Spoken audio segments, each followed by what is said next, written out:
The livest one in the section. With the runner, boy, you nigga, no question. You would run a motherfucker high stepping. Hey, you never had a big enough weapon. Motherfucker never learned your lesson. I'm an 88 pack nigga. I'm an 88 pack nigga. I mean, day walker, drink blood, fangs out, full moon, motherfucker, change like a hoe, nigga. I'm just a nigga from the hood trying to stack a little cheddar for the money. Yeah, buddy. Yeah, buddy. Lightweight. Lightweight, baby. It's time to bleed. It is time to bleed. Let's get to it. Dwayne Jones, Shemaine Callahan, Jose Diaz, King Jr., Calvin Johnson, Kai World, Ketty Peeps, Jelly Bean, St. Louis Mix, Clarence McLean, Southpaw Killer, salute, salute, salute. Jason, Big Texas, Stormy, salute. Phil Hill. You know what? Let's just get to it. You know, I do things off the fly. I thought about this yesterday after the Andre Ward Triple G situation. And I said, you know what? This is symbolic to everything that was going on in HBO. And as much talent that was roaming these boxing streets in HBO, you know, as much talent as they had, I was wondering, you look at these faces on here, all that talent, why the fuck did HBO Boxing die? Been around for over 30 years. And then it dawned on me, you know, my man George hits me up this morning, and I said, well, shit, he worked for HBO. So let's get straight to it. We love boxing. And every night, I mean, I still hear the HBO theme song in my mind. I know. You know what I'm saying? Every Saturday, you know, boxing after dark. I just wanted to see some boxing. Why did it die? What happened? Well, I can tell you, I was a producer there, so I was never in those meetings where they decided budgets and things like that. But I can tell you that there were budget cuts in 2014, and I was one of those budget cuts. So they did a merger with another company. So they started budget cuts. But even before that, the writing was on the wall. All I can tell you, we would be in meetings. Every year, the budget was smaller to do features and shows like 24/7. So every year, the budget was shrinking. There were less fights every year. They started to turn their backs on promoters, Al Heyman and then Bob Arum. So without me knowing the actual facts, it's pretty plain to see that someone up top, they didn't have the love of boxing that HBO used to have when Ross Greenberg was running the show. And I think it was a long-term economic move. They knew they were getting out. They just didn't know exactly when, but it took years because in 2014, they started their first round of budget cuts. And then what was it, 2018 or so, 18 or 19 is when they just said, we're done. So they knew they were doing this. It was, look, I don't know what the numbers are, but back in the day, people used to subscribe to HBO because of boxing, because of Tyson and De La Hoya and guys like that. It was no longer like that, and I can only guess that HBO just simply didn't want to be in the game anymore, so they did it slowly. But it was ridiculous. You know, you saw the quality of fights going down, the number of fights went down. You turn your back on promoters, then what do you have? I mean, they went out with a whimper with the last fight they ever had. I mean, it was sad to see it go, but it wasn't an accident. They knew what they were doing, and it's gone. It was a business decision from the guys up top. I think. Okay. I don't know that. I just know that the budgets did get smaller every single year. There was less money in the budget, so the people that decide that, they were deciding every year that HBO Boxing was getting less and less money. Man, well, the supporters, we saw it because we was turning around like, what's really happening here? One thing that we did see, we noticed was there was a lot of they were investing they were putting a lot of work in on foreign fighters. And we was like, you know, come on, we got talent right here on this soil. And there was a lot of investing going on when the Klitschko's came. I mean, the Ivan Dragos of boxing. And they weren't horrible, but I mean, we was like, come on now. And I'll never forget watching Vladimir lose to Corey Sanders. And I said, uh-oh. But prior to that, people they kind of tried to brush under the rug that Vitaly lost to Chris Bird prior to that. So, but it looked like they still invested quite amount of time into the Klitschko brothers. Then I know we spoke before. Prior to that, they took a gamble on Baby Joe Macy. And for those of you that don't know, I pulled this clip.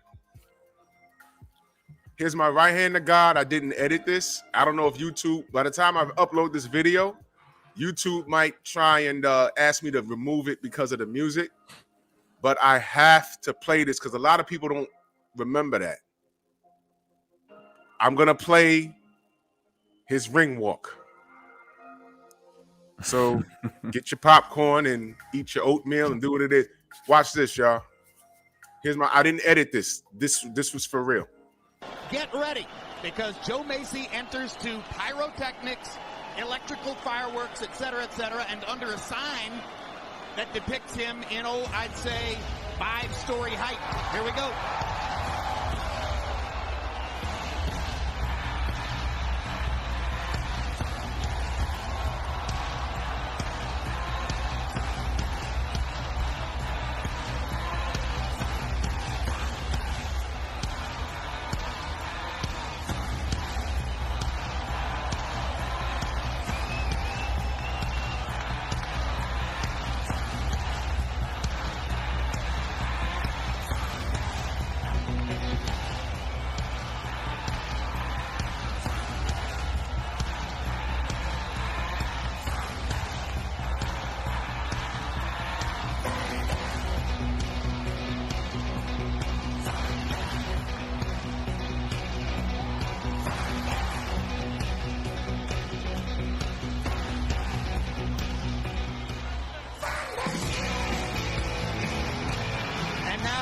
The chaos, a closer look at Joe Macy.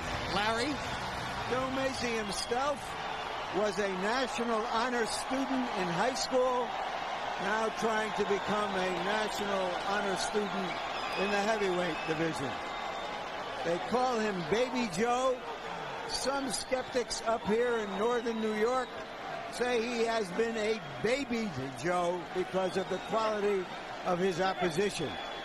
But everyone agrees he's the third professional franchise in Buffalo after the Bills and the Sabres.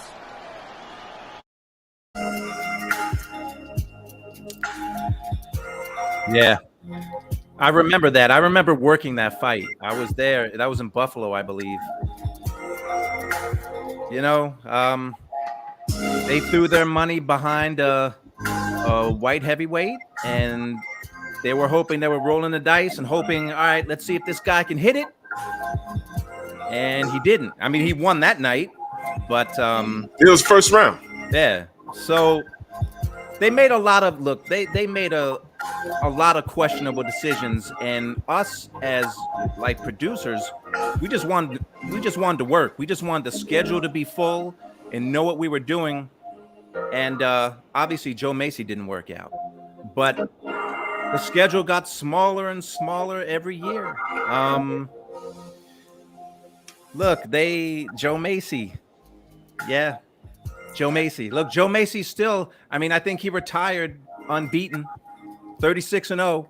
But I remember that Jirov fight. And oh man. Jirov, I had Jirov on the show. Jirov still won't smoke. Yeah. With everybody. Sure he does. If Jirov lost, he lost a lot of rounds early, but he turned it up at the end and dropped Joe like twice. And was that a 10-round fight? I think it was a 10-rounder, yeah. Because I remember saying if Jirov needed one more round, it was 10. It was 10. It was a 10-round fight. It was a Yeah, he was 10-round going to fight. stop him, and Joe got away with one. And I think after that, you know, he had blood on the brain, and he had to retire. That's what happened with him. Salute to Playboy Plays in that super chat. He said, "Did the 6-fight deal in 2013 that Mayweather signed with Showtime have anything to do with HBO crashing?" Wow. I think so. I mean, I think at that point they might have known even then. We don't want to put money in this. We don't want to. They knew long term they didn't want to be in. And again, I'm guessing. I don't know this to be a fact, but they obviously didn't want to pay. Look, this is the second time this happened. When Mike Tyson was the top draw in boxing, they turned their back on him and he went to Showtime. Yeah. Then Floyd Mayweather, the number one fighter in the sport, the number one draw, they turned their back on him. And could they have afforded him? Of course they could have. Now, see that's what I want to touch on. At that time, if you didn't know Floyd was the face of boxing, you had to understand where it was going. How do you let Floyd Mayweather go? How do you do that? What was that? I didn't understand that. I did a little research. Gaddy appeared on HBO 22 times. Pacquiao 24 times. Floyd 27 times. Miguel Cotto 27 times. 24 times. Lennox Lewis 23 times. Bernard Hopkins 23 times. Mosley 27. Oscar 32. Roy Jones 32. Pernell Whitaker, Marco Antonio Barrera 19 times. Mike Tyson 17 times. But these fighters, with the exception of Oscar and Pacquiao and Gaddy, I'm a pick on Miguel Cotto for a second. Not pick on him. I'm gonna point something out. Under Top Rank and under the HBO banner, the man has 2 losses on his record that shouldn't be there. The man was disrespected. He was a champion, but he was made to drain, I think, to 145 pounds to fight Manny Pacquiao. And he got stopped. Later on, the Antonio Margarito, the Antonio Margarito situation happened. That was also an HBO fight.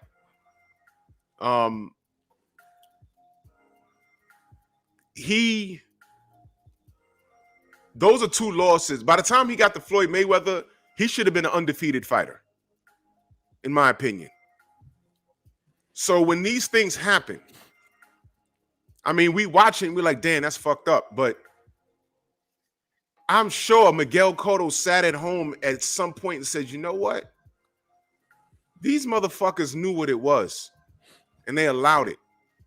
And if he had said anything like, yo, you know what? I don't like how this guy moves, and I don't like what Top Rank's doing, they'd have labeled him a duck, and the business would have made him, like, disappear. He wouldn't get fights. And this is what these guys do for a living. I remember after the Margarito fight, it was heartbreaking. He was sitting backstage, lumped up, before they even knew Margarito cheated. And his wife is crying. And he said, baby, this is all I know how to do. This is all I know how to do. And I said, man, and then to find out that that fool cheated him, that I was enraged at that. So he was weight drained in one fight, got hit with bricks in the next fight, right? And he still has a Hall of Fame career. I'm ready to put Miguel Cotto in the Hall of Fame right now. Just check the resume. Yep. Outstanding fighter. Didn't duck anybody. But under that HBO banner, there was a lot of like silly shit going on. Of course there was. You know, we noticed the picture that I put up. All of that talent, they chose to gamble with the non-American fighters. They chose the names I read off, with the exception of Lennox Lewis. Those are all American fighters, on Barrera, but those are all American fighters. And there were more in the wings, but for some reason, I mean, I jokingly said it on my video, but behind it, what makes a joke funny is when there's some truth to it. I was waiting for them to do a whole goddamn broadcast in German. That's Well, how crazy it was getting. but look, you see what happened. What the end result was. They got out of boxing. So Yeah. it's nothing is surprising when you look at that roster, those pictures you had up, when you looked at the number of fights, because the schedule also got smaller every year. The boxing schedule, it got smaller, and the fights weren't as competitive. Right. Floyd was gone, so and I can remember when Floyd signed that big contract, just listening to certain people talk at HBO and saying, "Oh, Showtime just wasted money. They're never going to get that money back. Never going to get that money back." And for the first few fights, I mean, he fought Guerrero, and I'm sure they didn't recoup a lot of their money, but he fought Manny Pacquiao, and he got all that money back and then some. Now, I don't know how the payouts are with pay-per-views and how much the companies make, but HBO was done with boxing not long after, 5 years after Floyd left, 4 years. So look at their decisions. I don't know what they based them on. They didn't base them on wanting a business to succeed. They didn't care. I think they didn't care. They didn't. And like I said, we're on the outside looking in. And wait, hold on, let me get to this. Salute to Davion Bible. He said, just stopping by. Everyone have a good day. Salute to you, fam. I appreciate you. Yeah, Clarence, they did Cotto so dirty. Us on the outside looking in, they leave us with no other explanation. They didn't value the American talent. Right. And they saw more value in foreign talent, and they just disrespected black fighters. That's the way I saw it. You don't let Floyd Mayweather go. In what universe does that happen? Do you remember when Kovalev and Adonis Stevens was on the brink of a collision course? And then at the very last moment, he signed a deal with Showtime. And then I remember, I forgot who Kovalev knocked. He knocked out somebody. And then he was talking to Jim Lampley. And they say, hey, man, we just got news. Adonis just signed a deal with a rival network. And Kovalev got mad right on the air. Now, he's a fighter. All he wanted to do was fight. So I understand that. But that was the first time you started to hear a lot about Al Heyman. And it wasn't him ducking fights. It was him helping the fighters that are under his banner understand business and get the biggest bang for their buck. Now, the trade-off is when a fighter gets the biggest bang for their buck, the trade-off is we don't get the fights that we want to see. That's always a trade-off. And that's why a lot of people started to hate Al Heyman, well, in the industry, based off of what I saw. And I firmly believe, as far as HBO went, there was a huge racial aspect in it. The direction that they went. They saw more value in Nonito Donaire because, Manny Pacquiao was on top of the world, and he's a Filipino fighter. And then he got in there in Radio City, and Rigondeaux almost stops him in round 12. And they was like, we can't market a black fighter who speaks Spanish. That's confusing. That's confusing to people. How do we market that guy?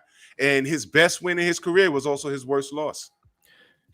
Poor business decisions. And, again, and this, I'm just making it clear. I wasn't in these meetings. I wasn't a part of that group, but there were poor decisions. And Dwayne Jones said HBO felt they could create superstars of their choice for their viewers, and it did not work. I think they did feel cocky, and they felt that we're HBO. So whoever we promote, people are going to support the fights. They're going to watch. Look, there was a ton of talented American fighters that they could have put their money behind like they used to when they were successful. It was a different regime. There were different people in charge. They made questionable decisions inside of HBO as the people who were running it. So none of this was surprising, but all of us saw the writing on the wall that this was not that HBO that was once so powerful, and almost all, not all the fighters were there, but almost all the big fighters were there. Almost all the big fights were made. They were on HBO. That started to go away. And it was no mistake, and it was no accident. And letting Floyd go, again, he was the top. HBO always had like the top guys. They always had the top guys. Yeah. And I kind of get Tyson. I mean, I think Tyson, when he was going to resign, I think one of his stipulations was with Don King that, all right, we'll come back, but you have to get rid of Larry Merchant.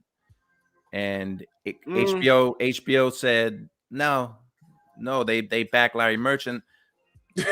What? Okay. You hear that? They back Larry Merchant over Mike Tyson. They back Larry Merchant. So Floyd Mayweather was the top fighter, and they let him go. You know, you hear things. Everyone remembers when he got into that fight with Larry Merchant live. Right. You know, that was after the Victor Ortiz. Yeah. And I remember that. I said, Larry, I'm watching, I'm like, I don't talk to the TV much. But when he approached him with that, I was screaming at the TV. I said, Larry, how did all of this shit start? He got hit with a goddamn WWE headbutt. And Cortez said, let's go, meaning let's fight. That didn't mean going for a fourth hug and kiss. That means put up your dukes. This was his fault. And I said, how are you talking to him? So then Floyd said, you know what, you go ahead and talk to Ortiz. You never give me a fair shot. And then Larry Merchant escalated the situation. And I'm saying to myself, you know what, this is bad. You know, he needs to get reprimanded for that. He's not supposed to do this. He was the commentators became fans. They weren't impartial at all. I remember watching Roy Jones versus John Louise, and I meant to pull that clip. The last round, you hear Jim Lampley say, well, Roy knew what heavyweight to pick on, something to that effect. And George Foreman stepped in and said, no, don't do that. These people done paid their money to watch this fight. We done promoted it, that one punch can end it all, but the punch ain't land. Don't do that. It's like they waited until round 12 when they knew Roy was going to win to discredit him. And then I remember later on, Floyd's fighting on Showtime. I'm jumping around. Jim Lampley on you remember his show, The Fight Game? Mm-hmm. With his Gaddy list. How the fuck a tall Gaddy got a list? I don't know. Whatever. Mm-hmm. It wasn't the Rocky Marciano list. It wasn't the Pernell Whitaker list. It was the Gaddy list. Fine. Okay. He referred to Floyd Mayweather as a son of a bitch. I heard it. He said, yeah, that son of a bitch. I was like, because they were talking about Undisputed. That's when Undisputed became important to them. When Manny Pacquiao couldn't be undisputed. When these fighters when their fighters that they promote can't be undisputed. We've been screaming about Undisputed online for how long now? Devin Haney should at least have had a chance to fight for Undisputed by now, at least twice. And look at what we're going through. You understand? Yeah. Floyd Mayweather was never undisputed, but he didn't care because he said these belts don't pay the fucking bills. He's right. You know, how can there be an undisputed when the WBC is just inventing shit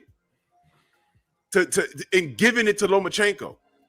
Lomachenko said, I didn't ask for it, but it was offered to you and you accepted it. So somebody wrong. You understand? So all of these games that they're playing in boxing, it is disgusting. It is.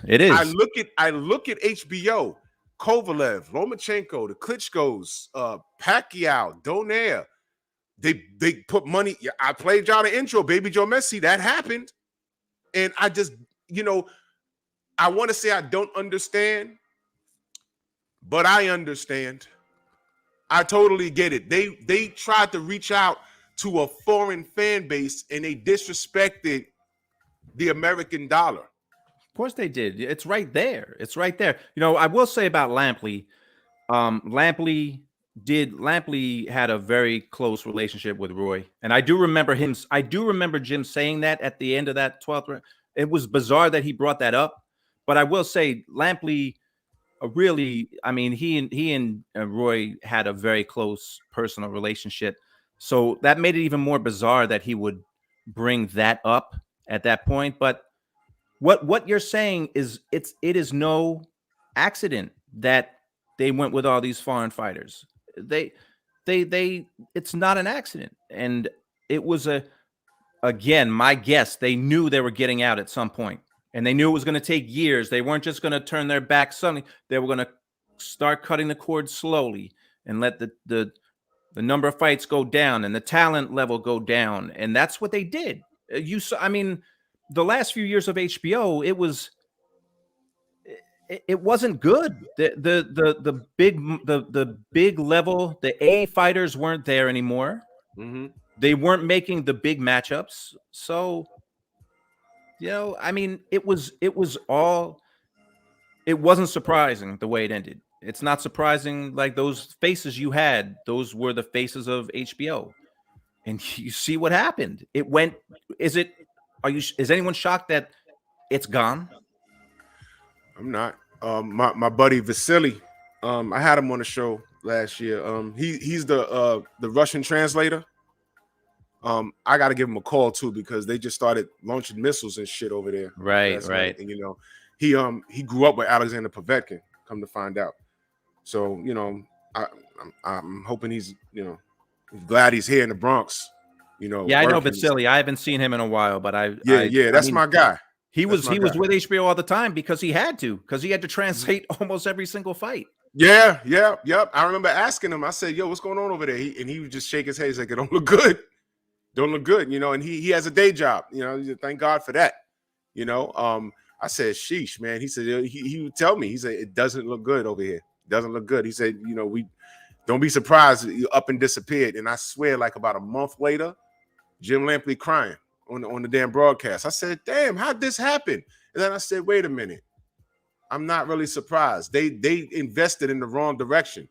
And that's what I'm saying. They undermining the American, They undermining the American support. They undermined American support, let alone, look, there's no getting around it, man. There is a racial aspect to this, man. They just didn't respect our dollar. That's very true. But it was also, there's a business aspect too. And usually business trumps race. Don King would be the first. If there was Dwayne Bobbitt was a popular white heavyweight in the 70s, he was like the next white hope, whatever. And Don King was like, usually business trumps that. But with HBO, it was about it's like they didn't care about the business. They didn't care who they had signed, and now they're gone. They're gone. And it sucked because I looked forward to Boxing After Dark. I looked forward to it, and I ain't gonna hold y'all. I miss it. I do, because it was content. I like watching those man. So many great fights. Didn't we watch Tua versus Ibi Abuchi on Boxing After Dark? Mm-hmm. Come on, man. I remember I stood up the whole time in my room watching that fight. I said, oh, man.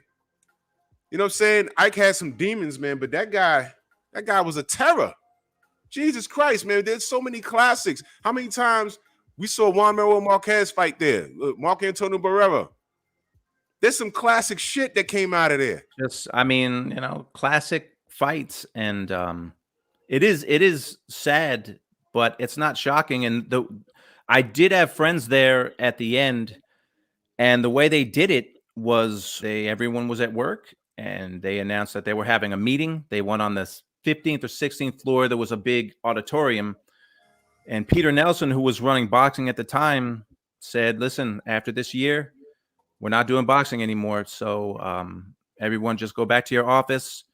Some people are going to lose their jobs. So we're going to have an HR representative come to everyone's office to let you know if you have a job or not." So everyone they went back to their office, and they literally waited for the Grim Reaper to come to say if you had a job or not. And it was similar to how it ended with me. It was the same kind of situation. You waited for someone to come.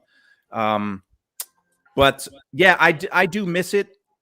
But it was at the end, the last few years, I don't know, depressing or anger. I don't know what I felt, but they didn't have the best fighters anymore. And the top fighter was Floyd Mayweather. They didn't have the top fighter anymore. So that's going to make your product go down. No matter how you look at it, it's going to make your product go down. So they went out, they went out really meekly and weakly. And by the time they finished, it was sad. They really went out with a whimper instead of with a bang. And I truly believe, again, they knew what they were doing. They turned their back on the best fighters, and they no longer had the best fighters fighting on their network. And you can name a whole list of fighters that should have been fighting, and they weren't. And HBO went for that foreign money and had to work out.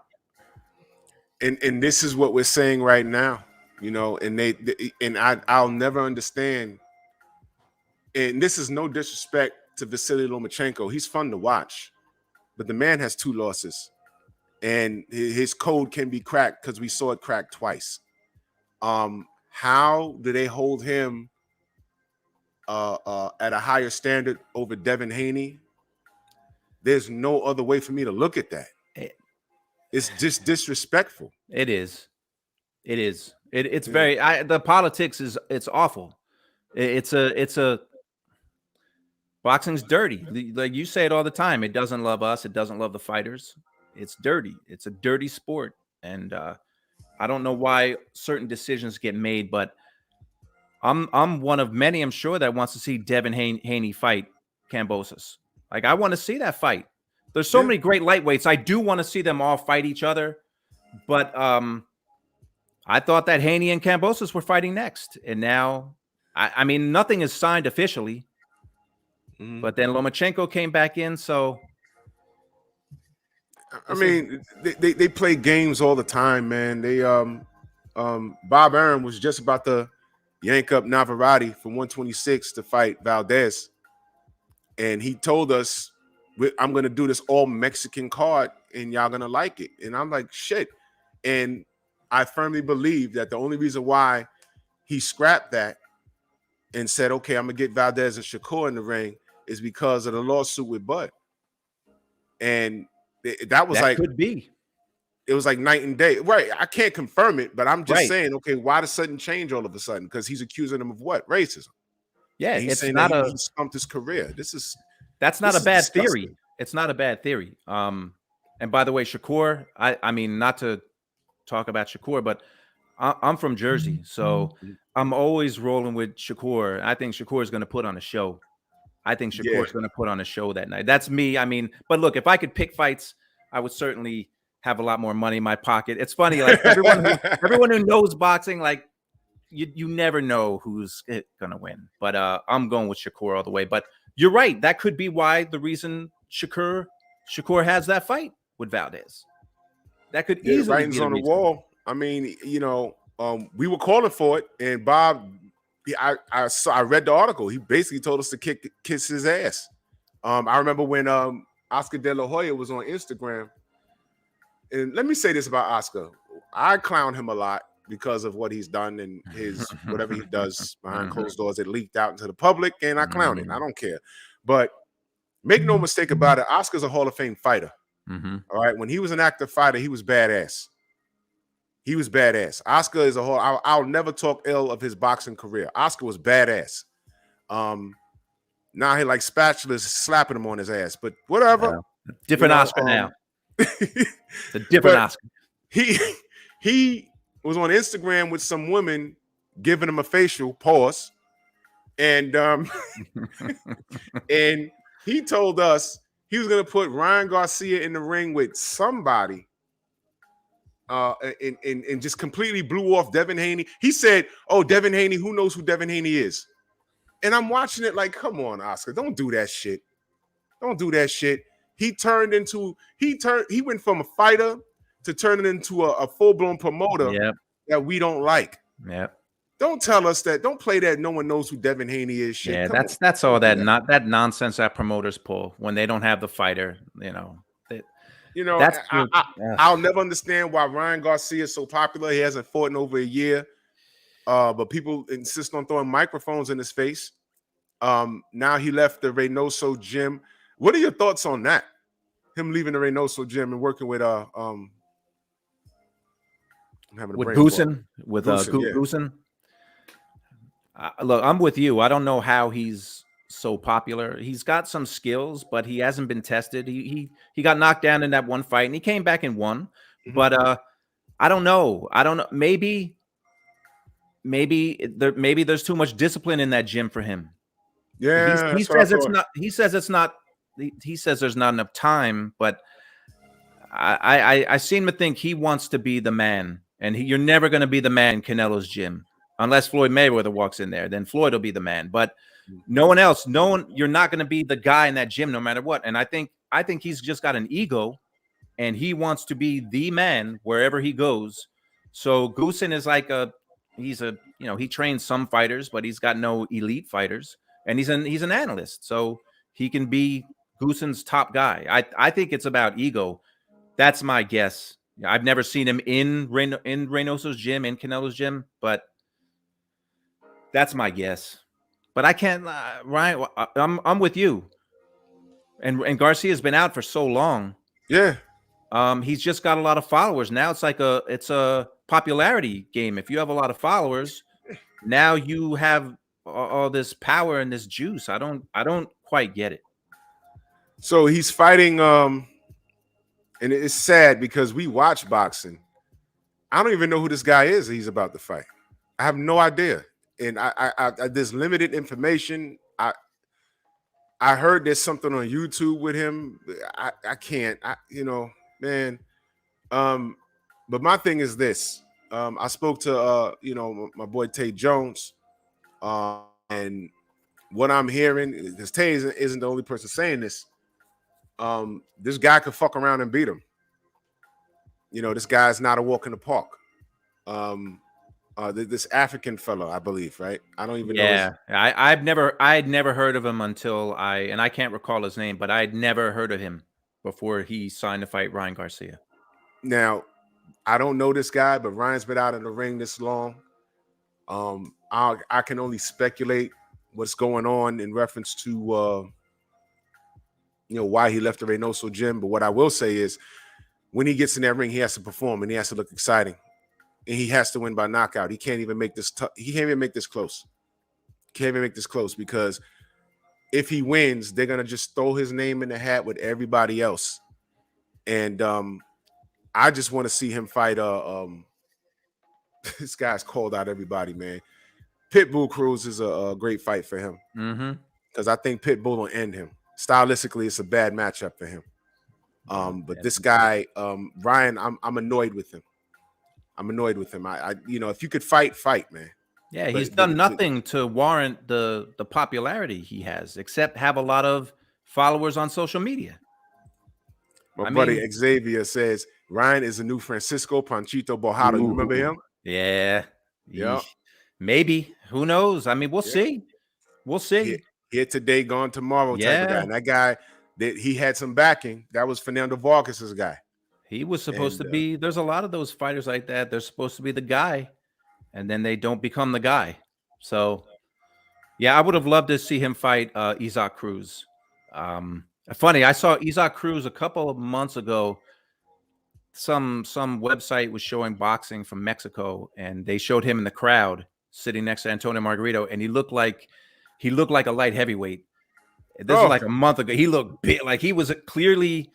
He made some money and he's got a name now. He's enjoying himself because he's short. He's like 5'5". He's tiny. But now I guess he's fighting Gamboa is what I'm hearing. Yeah. Okay. He looked like a stocky running back. Yeah. He looked like a stocky running back. But I was impressed when I saw him fight Tank, man.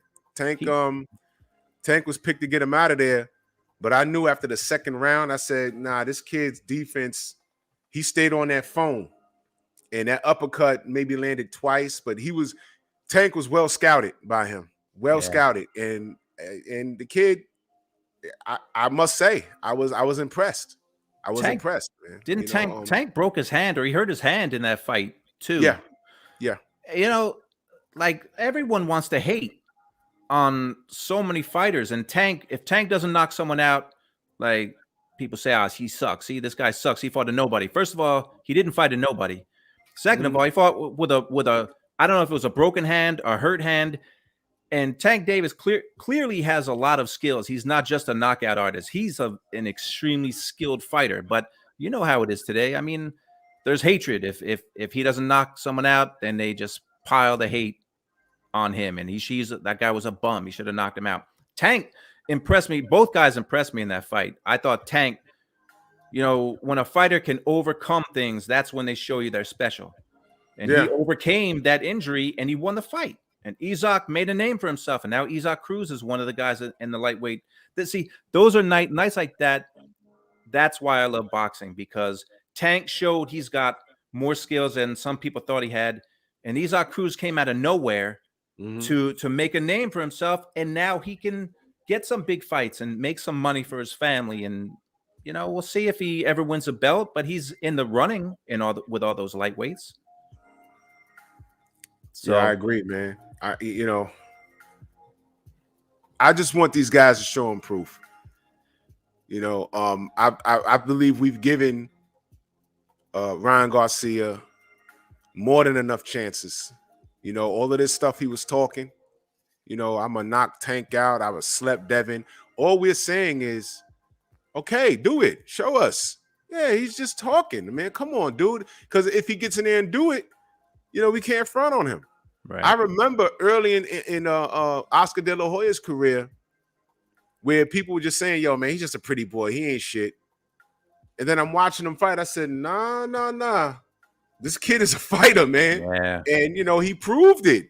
But he wasn't doing what Ryan is doing. He wasn't running around talking. Well, there was no social media back then, but he wasn't talking. He was showing improvement. You look at Oscar De La Hoya's boxing resume.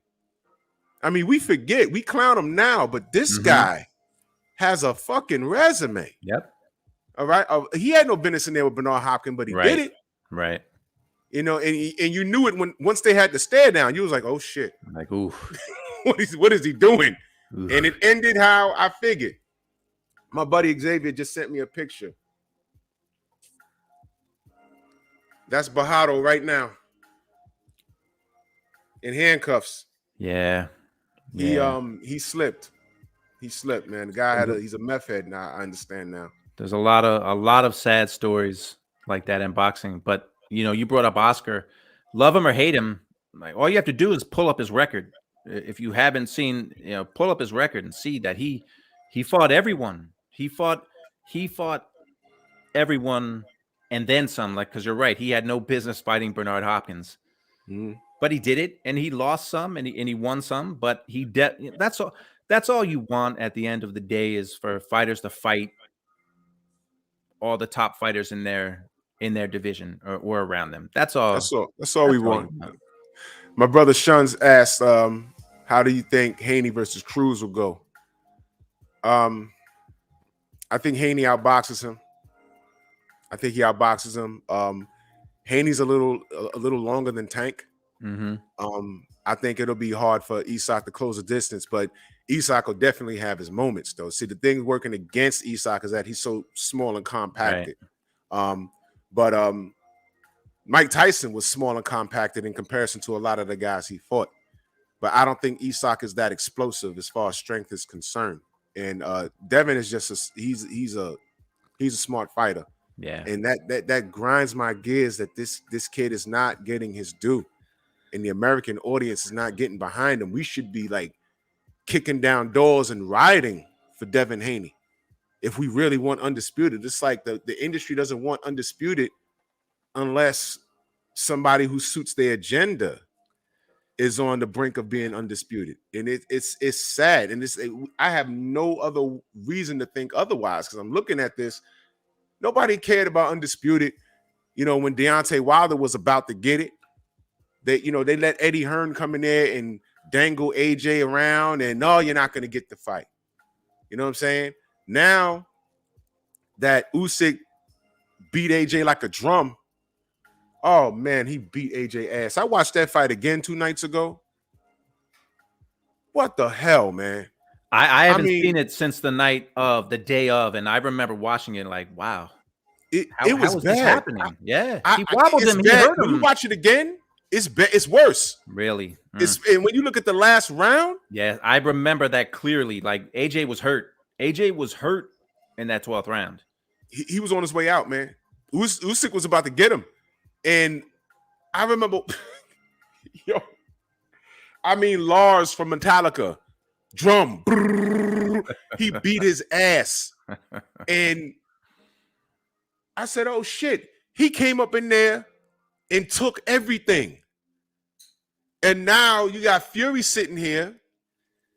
And another thing, by the way, and I say this as many times as I can, everyone stopped screaming about Dillian White's, being 600 days. I'm been the contender 600 days. That shit went away as soon as Wilder lost. Now nobody wants to talk about it. So now this cheating ass Fury is the WBC champion. White is now getting his opportunity. And as soon as he loses, because White's going to lose, as soon as he loses, now the big thing is going to be undisputed. But here's the problem. Nobody over here, and this is no disrespect to Usyk. Look, when I talk about fighters, I'll let you know if I think they're trash. Usyk is not trash. So this is not a shot towards Usyk, but hear me out on this. He could walk down Park Avenue right now and no one will know who the fuck he is. Unless you and I are there. Unless we're there. You're right. It's a fact. It's not a shot on him.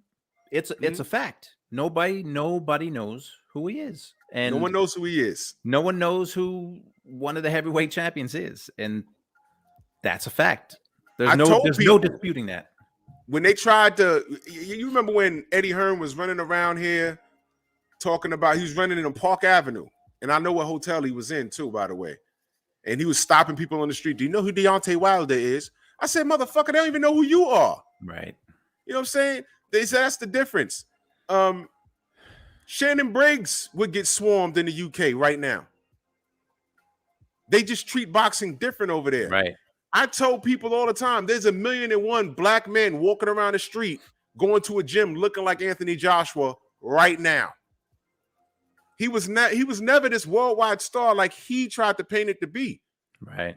Okay, no one knew who the fuck he was. And it's like that with Tyson Fury. There's 1,000,001 white guys in New York City right now that look like Tyson Fury. 6'9" and 300 pounds. But they're wearing construction boots and they're working for fucking Verizon. They're climbing a pole somewhere. Come on now. So I'm saying that fight makes no money. No, but makes no money. Those are the guys that HBO saw value in. They undermined the American dollar. You let Floyd Mayweather go? How do you do that? Well, you do it if you don't care about your business. That's so it. What? How else they could mask it under whatever else? It's an economic decision. That's too big of a contract. Whatever. He was the top fighter in the sport, and you let him go. That's going to damage your business and your brand, and that's what it did. But listen, Drew, I'm going to get ready to go. I want to say one thing. Sure. Like I know how you feel about Deontay Wilder, and I have to say. I don't know why I guess because I don't care about Fury White. I think the fight is boring. I've been thinking about Deontay Wilder, and Deontay Wilder has gotten so much hate. And I'll be honest, when he lost the second fight to Fury, and there were a ton of excuses, and we don't have to go, the costume was too heavy, and Mark Breland did this and that.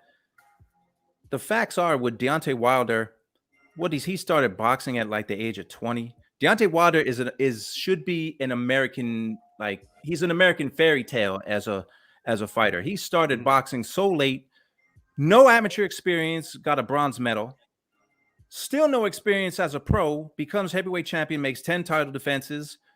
He's still arguably the top draw in the sport today.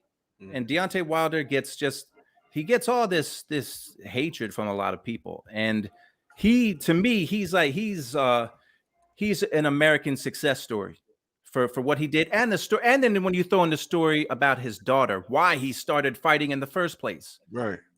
I've been thinking about Deontay, and I really don't care about the Fury White fight. I think the biggest fight in the heavyweight division now would be Fury and AJ.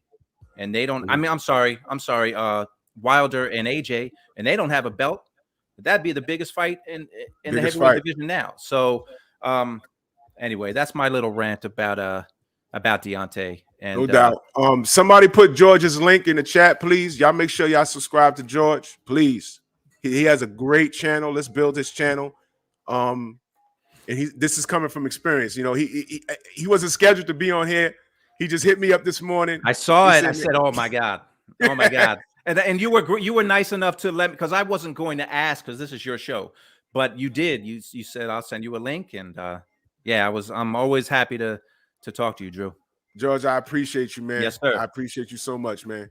Yes, Thank sir. you, bro. All right, I'll talk to you soon. Yes, sir.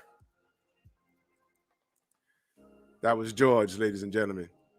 Sure will. Salute, brother. Yeah, this was completely impromptu. I woke up, turned my phone on, and he texted me, and he said, "Yo, I'm digging your title." And I said, "Oh man," I said, "Yeah, you worked for HBO." So I said, "Yo, listen, you got time? I'll drop the link," and he made time, man. I appreciate George. Y'all make sure y'all subscribe to George. He has a really, really, really good channel. And he loves boxing, and you heard it here first. You heard it here first. He understands. He was there for all of the shit that was happening in HBO. He was there for it. He was legitimately there for it. I never spoke to. Well, my boy Vasily was there for it, but he didn't get in the depth. See, this was the first time we're hearing that. Yeah, DeLand James, it was meant to happen. You're hearing the first. I didn't. When I spoke to Vasily, he didn't get into detail. All he told me was, it don't look good with HBO Boxing. It don't look good, because we started hearing some things.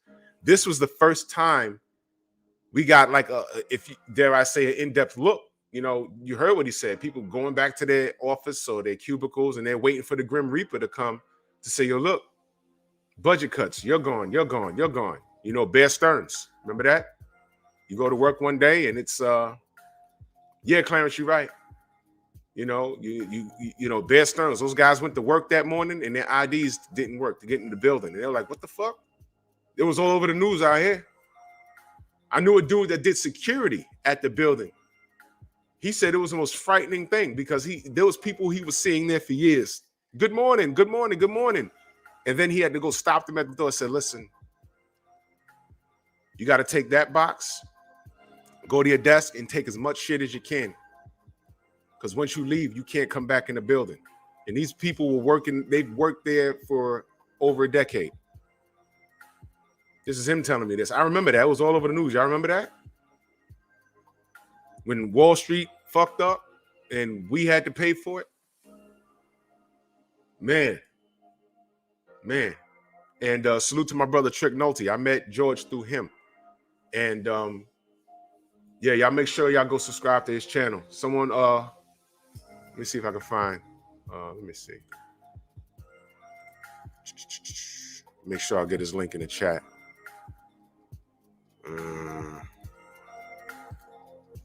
Because he has a really, really good channel, man. Really, really good channel.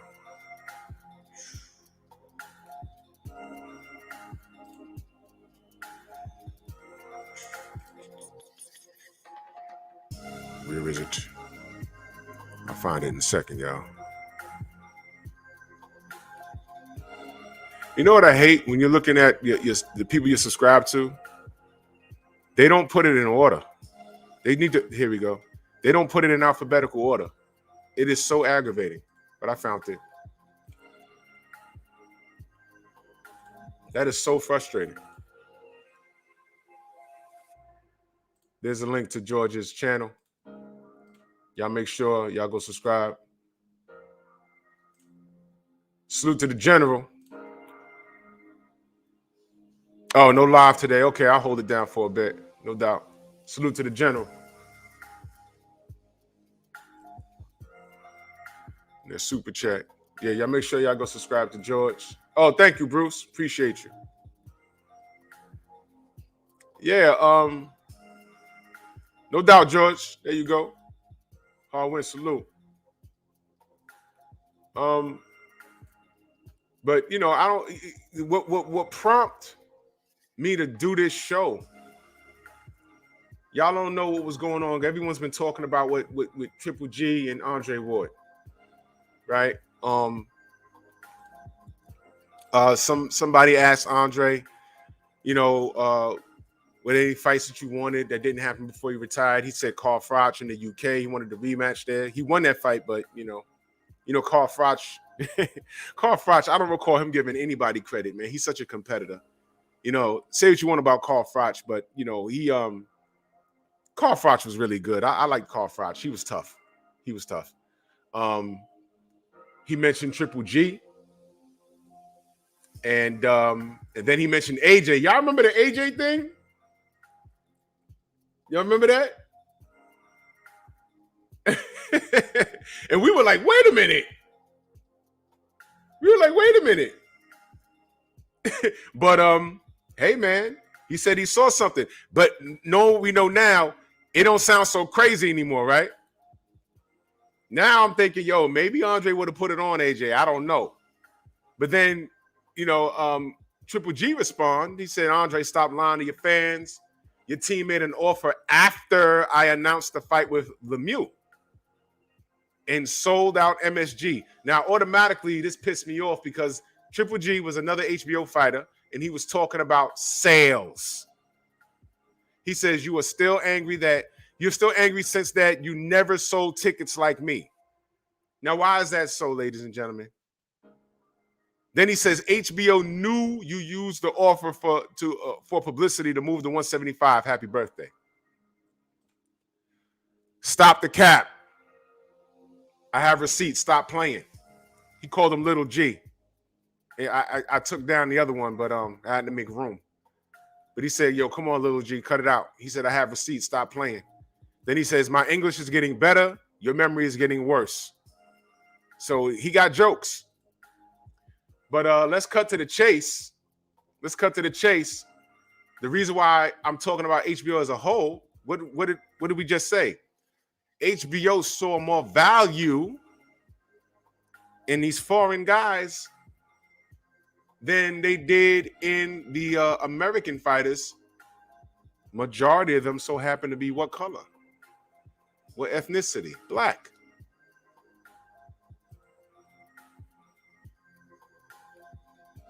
It was HBO, it was ESPN. It was this organized effort to push these European fighters. And, you know, you have Manny Pacquiao over there. He had an audience. So they grabbed Nonito Donaire, who's a good fighter. But they were trying to amplify what was going on in the Philippines. Strategically, that made sense. But they fucked up when they put him in there with Rigo. You remember for a while, Rigo was calling for that fight for a while. You remember when Donaire was running around saying, hey, I have to get up for that fight. You know, he's boring. You remember? Boring. They say that a lot about black fighters. Boring. Not exciting, which is the same thing. He runs. It's boxing. Code word. So you turn to ESPN and you get shit like this.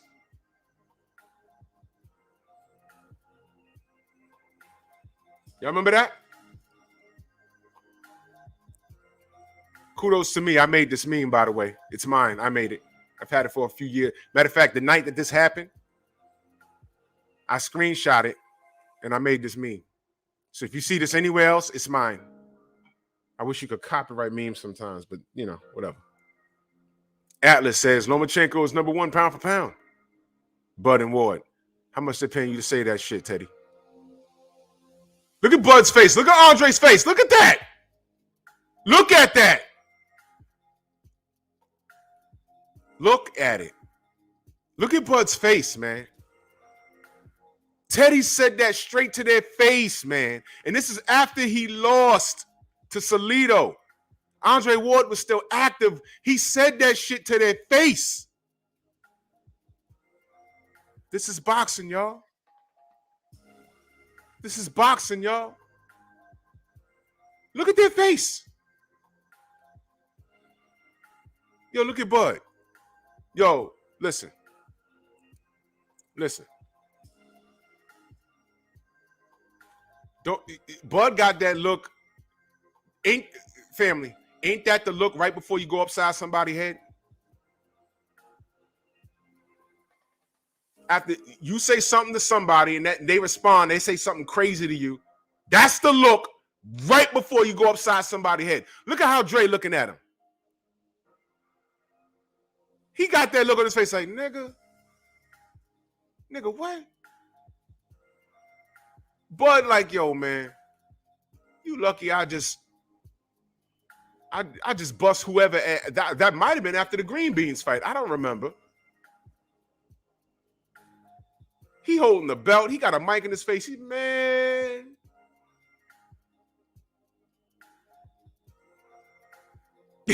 LB, salute. Hell yeah.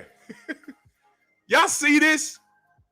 Yo, Teddy Atlas, in this interview, he told that shit straight to Bud just won. Andre Ward still undefeated.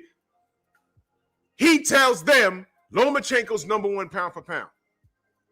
And looking back, I don't even remember how the fuck Lomachenko even came up. You had 2 pound for pound fighters right in your face, right there, right now. He still found the way to insert Lomachenko in the balls of Teddy. You know what? There's safety in numbers. He knew they weren't going to fuck him up right there.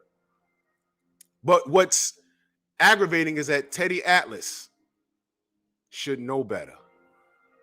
Unless he was on the take. Unless someone told him to say that. And that's why HBO Boxing could not be saved. That's why. Because of shit like that.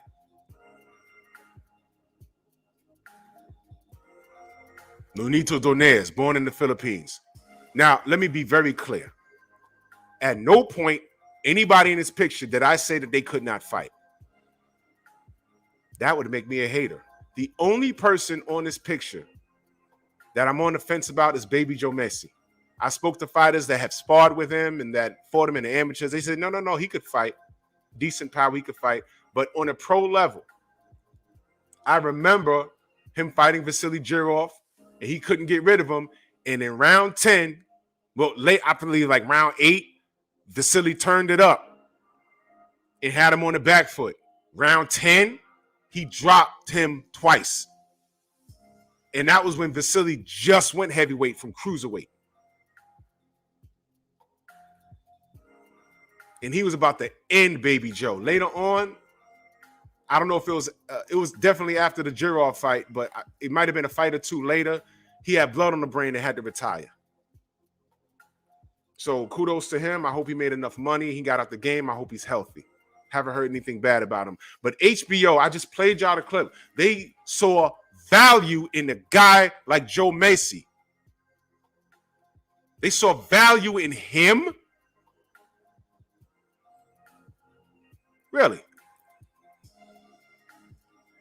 Y'all remember Jamil Big Time McCline? Y'all remember him? Dude was like 6'6", very athletic.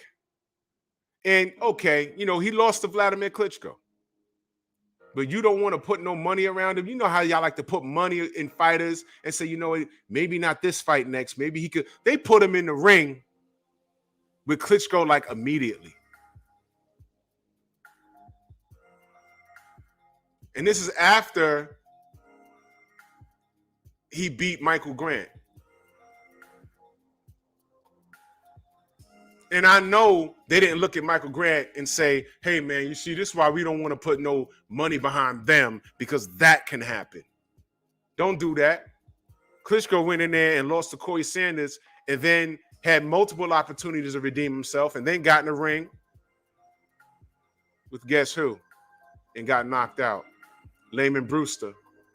Ain't nobody saw that coming. But getting back to Triple G,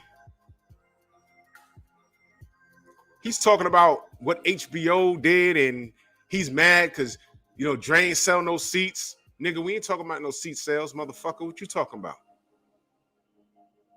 You tried to sneak up to 168 twice to fight Chavez Jr. If you a draw, you're gonna make money regardless. So Dre said, no, you're not coming to my territory without fighting me. Why would you come up and fight him? Mind you, Chavez Jr. didn't even have a weight class because he couldn't keep the fork out his mouth. So what are you talking about? But I know. Y'all want to cap for Triple G? 2015, they could have fought.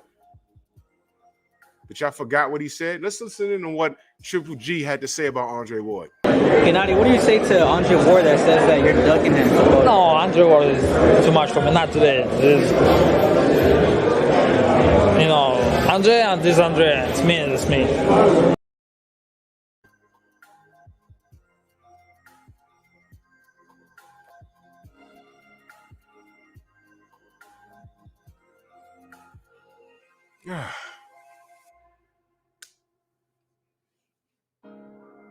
Andre is too much for me. Not today. Andre, and it's me. Nah, Derek, they didn't even check Athens. They just stared at him. It's on YouTube somewhere. They were real professional. And Atlas just sat there and did a whole goddamn commentary with they called him and Andre Ward called the fight. They called the Bud fight. And he fucking sat there. I couldn't believe it, man. Night Train, salute. Buzz, Squirrely. I was like, yo. How the fuck? Wow. They used to do shit like that to Roy Jones all the time. Yeah, Night Train. Larry Merchant told Floyd Mayweather, if I was any younger, I'd kick your ass. He was supposed to get it reprimanded right there. Macadon, what up? He was supposed to get reprimanded right there. But they saw more value in Larry Merchant than Mike Tyson, than Floyd Mayweather. Bro, there's no other way to look at this. There's no other way to look at this.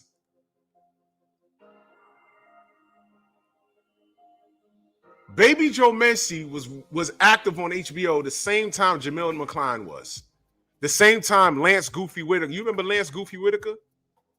Mount Whitaker, whatever he called himself. Mount Whitaker, Goofy Whitaker. Who fought? They made him fight Jamil McCline, though. They fought.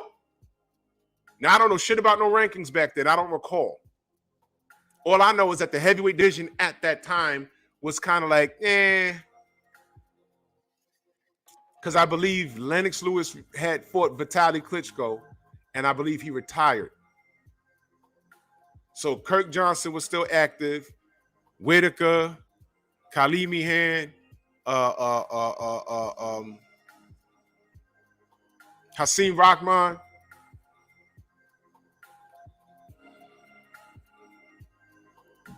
Jamil McCline.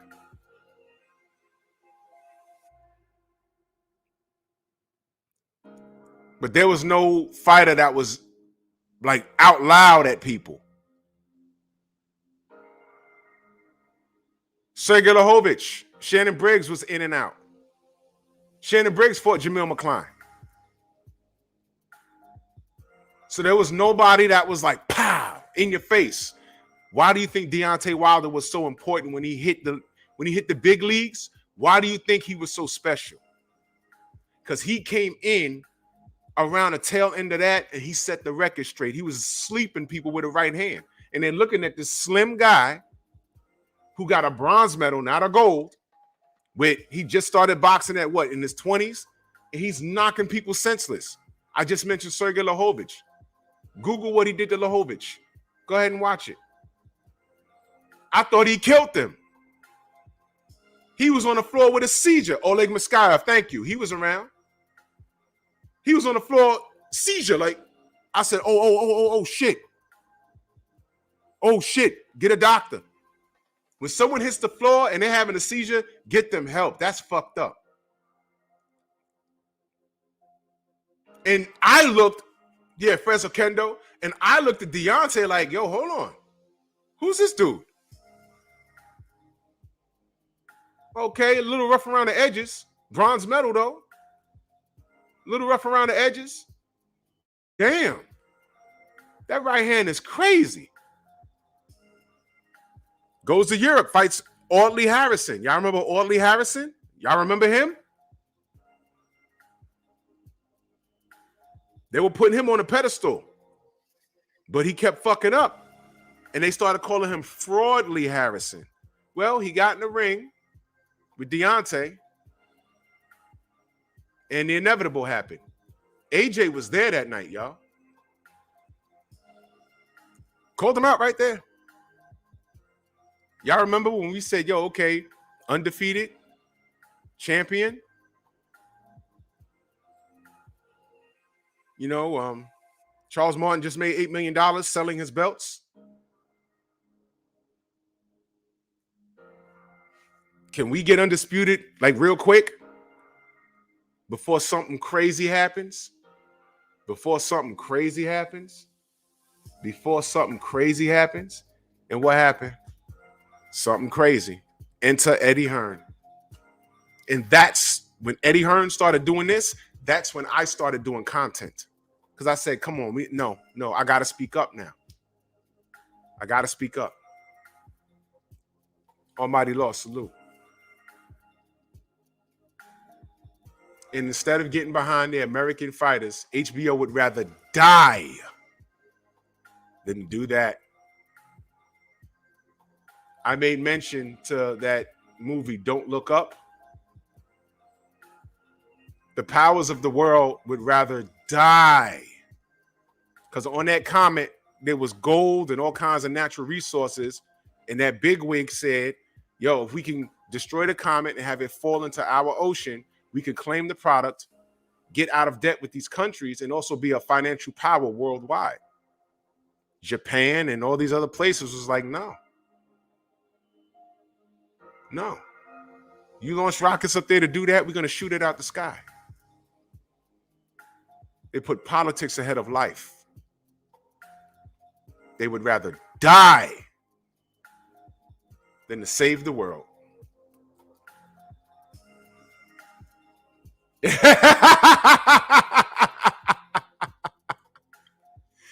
Now, I think, speaking of dying, I think he died. And I'm just going to keep my Tim boot on his grave because I'm not done with him. I told you I'm going the legal route with him too. Y'all, family, I got lawyers involved with that. I got my legal Tim boot on his throat. And I'm not doing him dirty. I'm just giving him the work that he asked for. Can you believe that motherfucker got up here and admitted to having 3 troll accounts? Man, my lawyer looked at that shit and was like, you know what my lawyer said to me? Do you know him? Or something? That's what he said to me. Do you know him or something? I said, nope. Never met this man a day in my life. I don't know him. He just popped up. Are you sure? He said, are you sure? I said, he's my right hand to God. I don't know this man. I don't know why he's doing this. But let's go ahead and give him that work. Macadon 1, hell yeah. Super dummy. Shout out to Champ Side. Deep dummy.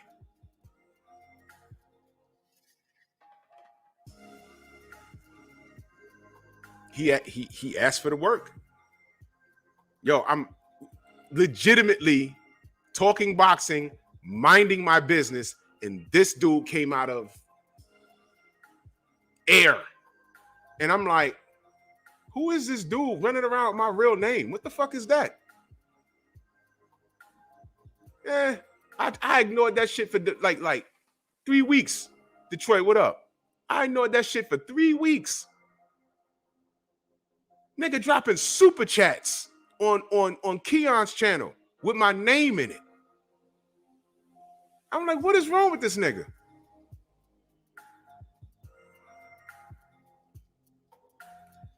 It took me 5 minutes to expose that he's a stalker and he's a liar. CB, what up? I said, you know what hurts your feelings? You know how on Instagram, you could see a person that wants to follow you. You could see that whether y'all follow the same people or not. So you could kind of tell whether they're friend or foe. I already knew he was a foe, though. So I said, you know what hurt your feelings? All of those 13 people that you follow, they don't follow you back. They follow me. I follow them and they follow me. He said, they follow me too. 78 don't follow you. That's a lie. Tay Jones don't follow you. That's a lie. Divine Sense Boxing don't follow you. That was a lie. Malik Scott don't follow you. That was a lie. The PBC doesn't follow you. The PBC follows me, y'all. I don't know why. But when I saw the request, I went to the page. I said, this is a troll. Nope. It was them. I hit up the general. I said, yo, does a PBC follow you?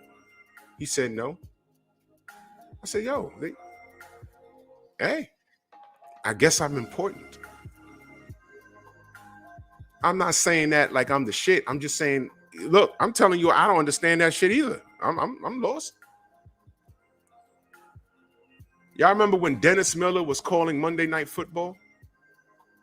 Wasn't y'all like, what? How'd he get there? That's similar. I mean, at least I'm talking boxing. But I said, I didn't know I was that important. I'm glad they see value in me. So I said they could follow me. I follow them. They could follow me. That's cool. But Captain Crunch sat up here and lied. 4-hour live stream. I had to send to my lawyer, and I time-stamped all of the shit. And I said, look, this time he says this time he says that. I said, yo, wait a minute. Divine Sense says to him, he says, yo, what do you think of Drew Titan? He says, I don't acknowledge him. I said, you got 2 troll accounts of me. He said, no, 3. But you don't acknowledge me? Okay. Mental illness, family. Do y'all understand why I had that motherfucker on the show? So y'all could see we're not just when 78 says, yo, these guys, yo, they have weird obsessions. A lot of them are closet homosexuals. We're not just saying that. This guy was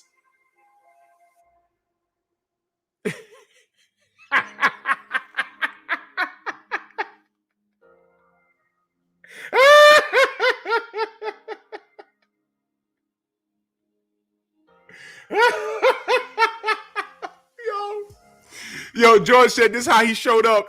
Dude showed up on my channel like this.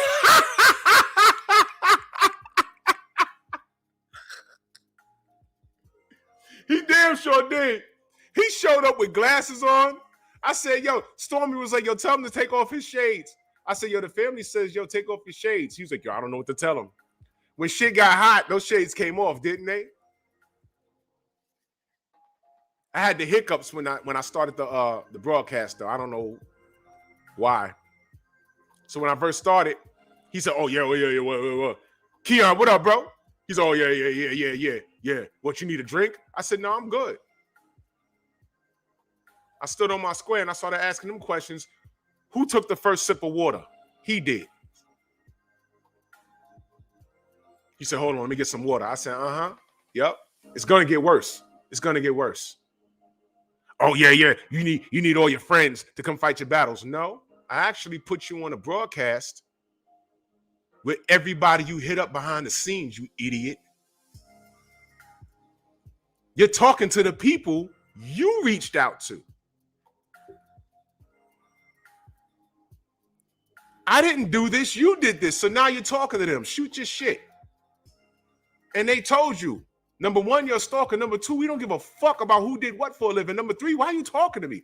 Who the fuck hits up pretty ass Destiny Black about another man? I would hope at least it would be, hey, baby, can I offer you dinner and a movie? What state you in? You ain't even trying to shoot your shot. And then her and Southern T told me he chimed in on another broadcast the day before. Wasn't even talking about me. He came in talking about me and made reference to my physique. Excuse me?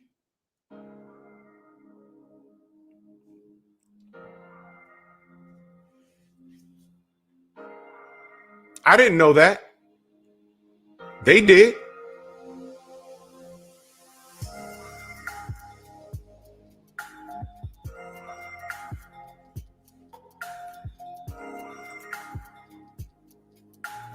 But when I say, yo, look, bro, you putting emphasis on the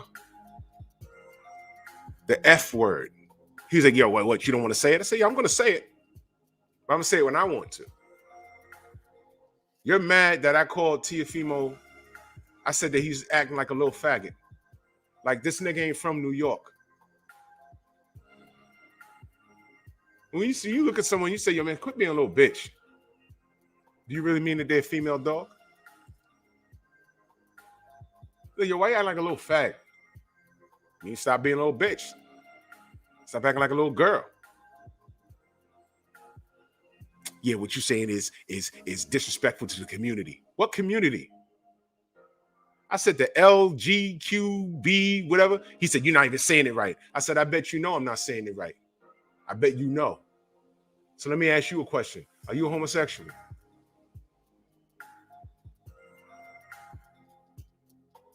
My sexual preference is none of your business.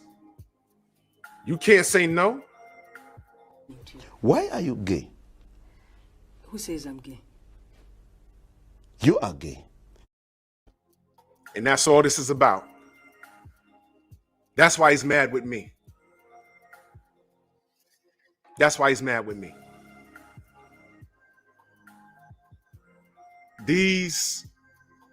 Look, I'm not on here saying I know everything about boxing. I just had George on. There's a ton of shit that he could tell me about the sport that I just don't know. I have Stormy on my show every Sunday. Trick Nolte every Sunday. I talk to them behind the scenes. All right? You think I'm going to sit here and say I know more about boxing than scrapbook boxing? When all my brothers are live talking, I don't talk. I listen and I co-sign and I donate. I put my money where my mouth is. I donate. And as soon as George gets monetized, I'm going to donate. Because I respect knowledge. I learn from everybody. I don't care how big or small your channel is. I learn. And if I don't fucks with you, I leave. I ain't gotta get in your chat and go back and forth with you, and that's just not who I am. That's not what I do. There are so many channels that I used to fuck with, and I just never said anything. But as soon as they go off the handle, I quietly leave. Response videos, all of that shit is signs of an insecure male with female tendencies. How he's behaving. Fellas, y'all ever had a woman stalking you? That's what he was doing. You ever had a woman trying to ruin your name because you ain't call her back? You went on a one date and the shit was whack and you're like, yo, look, all right, this ain't gonna work out, but I had fun. She's blowing up your phone. And then next thing you know, one of your friends or one of your coworkers that you barely speak to comes up to you and say, hey man, are you on Twitter? No. Yeah, well, somebody's using your name on Twitter and they're talking about how you don't call people back and And you find out it's this bitch. She's like, oh, yeah. She went on a one date and she's talking about she wants 18 kids and live in a big ass home, and I'm not that guy. Oh, well, she's really dragging your name. Okay, let her keep doing it. And when enough is enough is enough is enough, when you're dragging someone's name on social media, online, and you're putting out their personal business, and you're trolling, the term is called doxing. It's a term. Google it. And shit got real in 2021. Somebody got 2 years in prison for doxing. I don't know all about the case, but doxing was why they got 2 years. This has become a serious thing because people can get hurt behind this. Understand, people can get hurt behind this. That's a very dangerous thing that he was doing. Now, I'm not where I can take care of myself. Run up on me at your own risk. It's not, I'm 100% sure it's not going to work out for you. They do it to BFTB. His name or what he went through in the military. By the way, his case is reopened. He who laughs last best. Salute to my brother. People running around with his real name and what he went through and shit like that's supposed to hurt him. And I want you guys to understand this. All of this because why? We don't put Canelo at number 1 at the pound for pound list. All of this because why? You call Tyson Fury a fucking cheater? He is. You call Canelo a cheater? He is. He cheated. What's the problem? You can't just say, I'm not fucking with BFTB. I'm not going to go to this channel. You can't just do that. You got to go on this campaign because you have such a vested interest in this fighter or an unconditional hatred to black fans. This dude was so scared to admit that he doesn't know something. My favorite part was when I asked him, I said, yeah, you got a problem with what I said about Teofimo Lopez. So what? He put out that energy. He's a big boy. He got it back. Well, he's stupid and you're stupid. Okay, all right, that's your opinion. I could be stupid, but you don't like my tone. You don't like my language. Okay. I said, well, out of curiosity, do you watch BFTB? Y'all heard him say yes, right? I said, what do you think? He said, he's funny.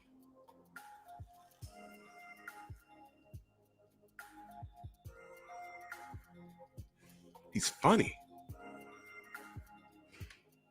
Wait a minute. You got a problem with my language. You got a problem with using the F word and the N word and playing monkey videos. I just asked you if you watch BFTV. You said yes. And I said, what do you think? You said he's funny. You got a problem with how I speak? And then that's when I introduced him to BFTB. It was all bad. It was 4 hours of a shellacking. I don't know what the fuck he think. And you know what? I am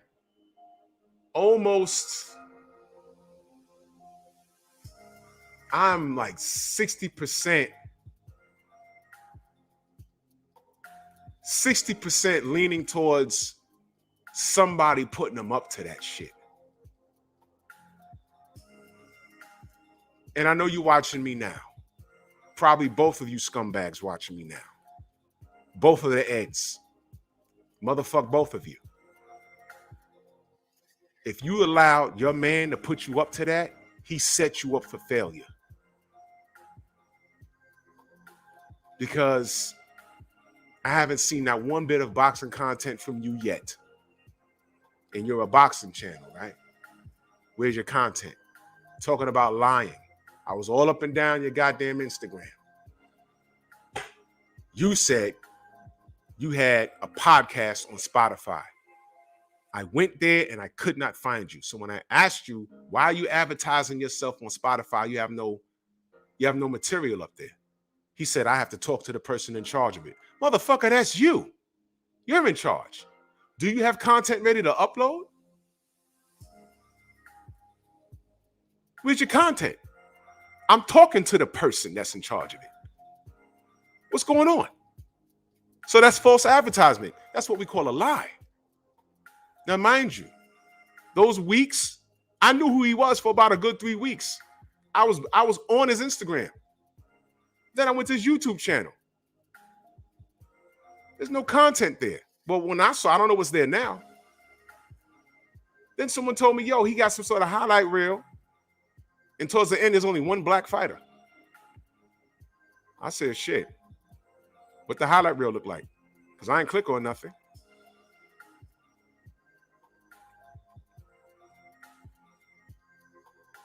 So the shellacking is over. You could 1098 with your life. That's a term. 1098 means continued patrol. Stolen valor. With his Bobby Brown jaw. And I'm wondering, what the fuck was this really about?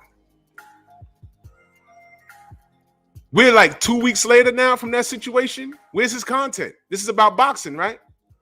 And during the stream, you know what he did? He made his Instagram private. He don't like racism, but he got his son. And I feel sorry for that young man. He's innocent in this. I'm sorry that your father's such an asshole and a stalker and a homosexual. That's just reality of it. Prove me wrong.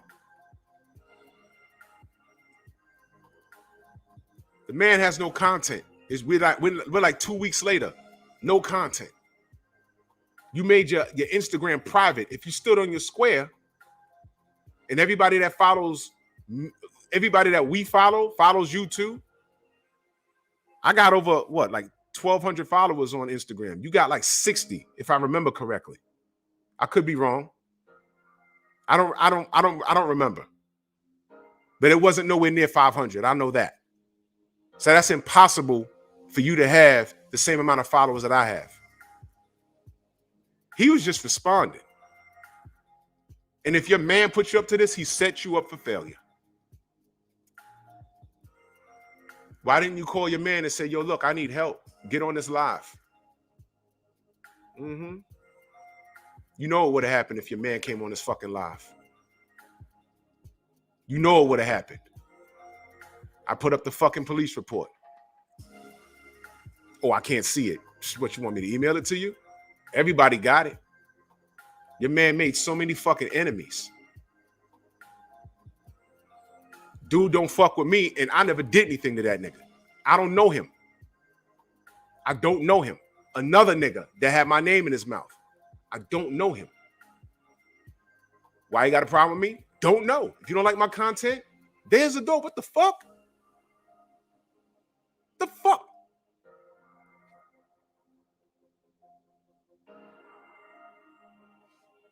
But he got some racist shit going on with himself. You don't like racism. He's dropped the N-word dozens of times. There's video evidence. Do you even know who you're associating with? You don't like racism, but you got your son posing with Steve Kim. And when I asked you on that very live, I said, yo, you don't know who this guy is? Oh, if I knew he was racist or whatever, I'll never deal with him again. Too late. That picture's there. And it's on your Instagram.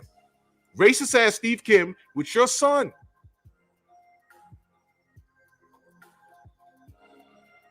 Now, we're going to talk about personal life. I'm going to mention this about this guy, and I'm going to get off of it. He said he also used to work for transit out of a particular depot called Elmer Park in Brooklyn. I know the depot. Now, what do you guys think I did? What do you guys think I did? Yeah, I know he's watching right now because he has nothing else to do with his morning but sit with his stupid ass hat on his head and shades on and masturbate to me. But if you're watching Captain Crunch, what do you think I did?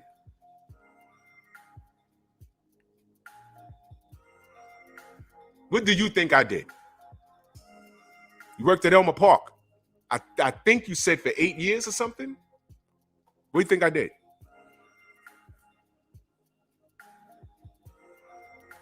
I made some phone calls.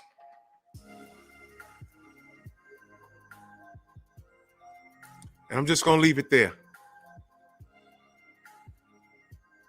The next time you hear from me personally, see, I'm talking shit on my show. But the next time you hear from me personally, it'll be through a lawyer, my man. You fucked up bad. And all I could say is, if you was listening to your boy, your newfound friend, before you even got your YouTube channel off the ground, before you got your Spotify off the ground, he set you up for failure. You should have kept it boxing. And you should have left me the fuck alone. I tell these dudes all the time, leave me alone. I don't know why y'all are on my dick. I have no idea. But everything about you is suspect. Everything about you is suspect. I proved my fucking case. And you got on here and looked stupid for 4 hours. And guess what? I got another dude. He's going to catch the same fucking heat. Yes, the dude that cloned my account, you have been found. I'm going to handle Captain Crunch first, and I'm going to double back, and I'm going to get you. And I'm still going to be nice about it. I'm going to bring you on here, and I'm going to ask you, explain this. And I'm going to let you try to explain it. I'm going to let you try to explain. I'm going to ask you, explain this. Explain it. Why is this looking like that? And y'all want to know something else? That bitch ass nigga Punch Drunk is involved with that shit too. With that other motherfucker that cloned my account. Yep. Now, why is it all this chaos have him in common? Why is it all this chaos have him in common? You want this attention? You're going to get it.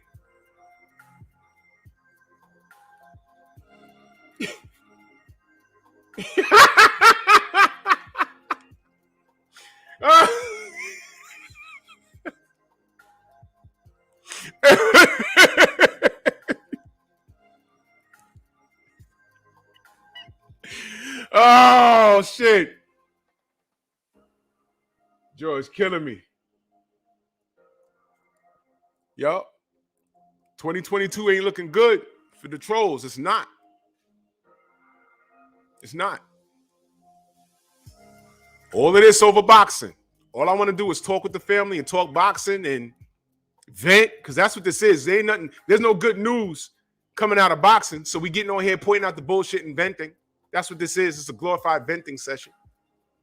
And we're quality control. I'm not going to let Triple G get away with this bullshit. You ducked Andre Ward. You could have fought him. You talking about HBO sales. What kind of sales would you have done if you fought Andre Ward? Tough guy? Marvin Hagler? Huh? I'm not going to let you get away with this, man. You could have fought Andre Ward. What you talking about? Oh, you just mad because Caesar. Yeah. Okay, let's say he was mad. Fight him now. Fight him. Fight him. Because when the opportunity presented itself and somebody asked you, hey, man, what's up with you and Andre Ward? This is what Triple G said. Okay, Nadi, what do you say to Andre Ward that says that you're ducking him? No, Andre Ward is too much for me. Not today. Andre and this Andre. It's me. It's me. That was 2014. That was 2014. Andre Ward told him in 2014, you ducking me. 2015, he fought Lemieux. But in 2014, when he was trying to come up to 168 to fight Chavez Jr., Andre Ward said, no, you're fighting me, boy. Who the fuck is Chavez Jr.? In the grand scheme of things, what the fuck you talking about? You coming up to fight me. And that's what his response was. So I don't know what he's talking about with this 2015 and you didn't press me until I fought Lemieux, and nah. The audience said, stop being a bully, go up and fight Kovalev. He said, all right, since Gennady don't want no smoke, I'm gonna fight this other asshole and beat his ass twice. Come on now. We were here for all of it. We were here for all of it. But if we just sit back and say nothing, they'll look at the tweet and say, hey, man, I'm going to side with Gennady Golovkin. Why? You're going to side with Gennady Golovkin over the American? Why? And these will be motherfuckers that don't know boxing. Why are you going to believe Golovkin over Andre Ward? Hello, monkeys. Yeah, Andre Ward, he was always injured. I mean, Triple G, I mean. Hello, monkeys.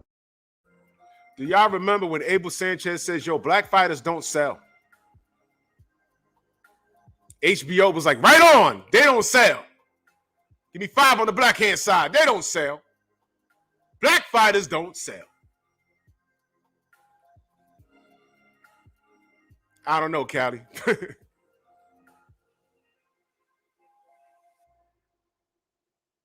Black fighters don't sell. HBO said that they don't sell. They damn sure don't. And what happened to HBO? Where HBO now? Triple G couldn't sell. Triple G couldn't save HBO. Let me put that picture up there so I can remind y'all. Okay, let me remind y'all. None of these guys could save HBO. No Filipinos, no Klitschko's, no Triple G's, no Lomas, no Kovalevs, no Macy's. They couldn't save HBO. It's a fact. It's a fact. Hello, monkeys. There you go, George. She said HBO had a different tune when Mike Tyson was bringing them dollars. Then they turned right around.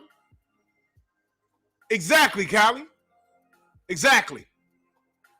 They would sit right next to him and question him. No Triple G. That's the bread and butter. Y'all remember when Abel Sanchez says black fighters don't sell? Floyd wasn't retired. What the fuck is he talking about? Floyd, Money Mayweather, that guy that HBO let go, that they allowed Larry Merchant to say, I'd kick your ass if I was younger. What? That's what you do? 50 years in the game, and that's how you talk to a star athlete that is carrying your fucking network? That's what you do?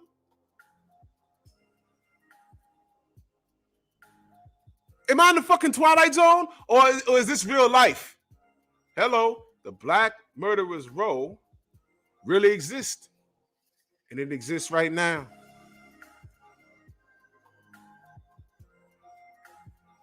Y'all like how I turned it back into boxing? I don't want to talk about Captain Crunch or Pussy Drunk Boxing or this other motherfucker that cloned my account that I found. And guess where I found them? It's all coming full circle. The universe is a very weird place. You get what you put out. All I put out was content that people appreciate. Why haters paying attention to me? I don't know. But keep paying attention because I'm going to talk boxing now. Fuck y'all. I'm going to deal with y'all. But fuck y'all. So watch me talk boxing. Sit back and say, oh, well, I know more than him. Yeah. So if you know more than me, do your streams so I can learn from you. Because Drew never got on here and said that he knows everything. I never did. And that's why people like and appreciate me. Because I'm not a know-it-all. I'm not. I'm not.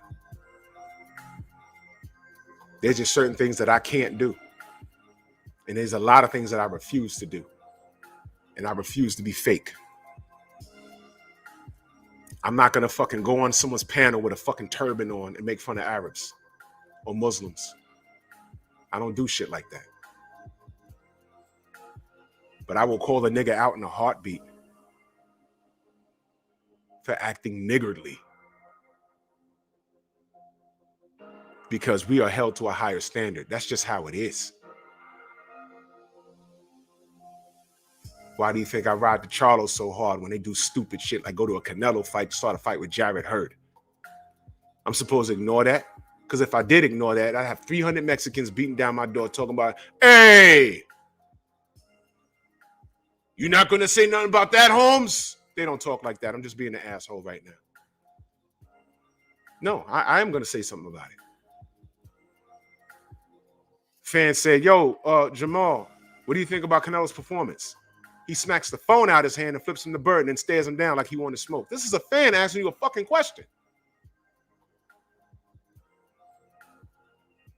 I'm not going to keep quiet about it.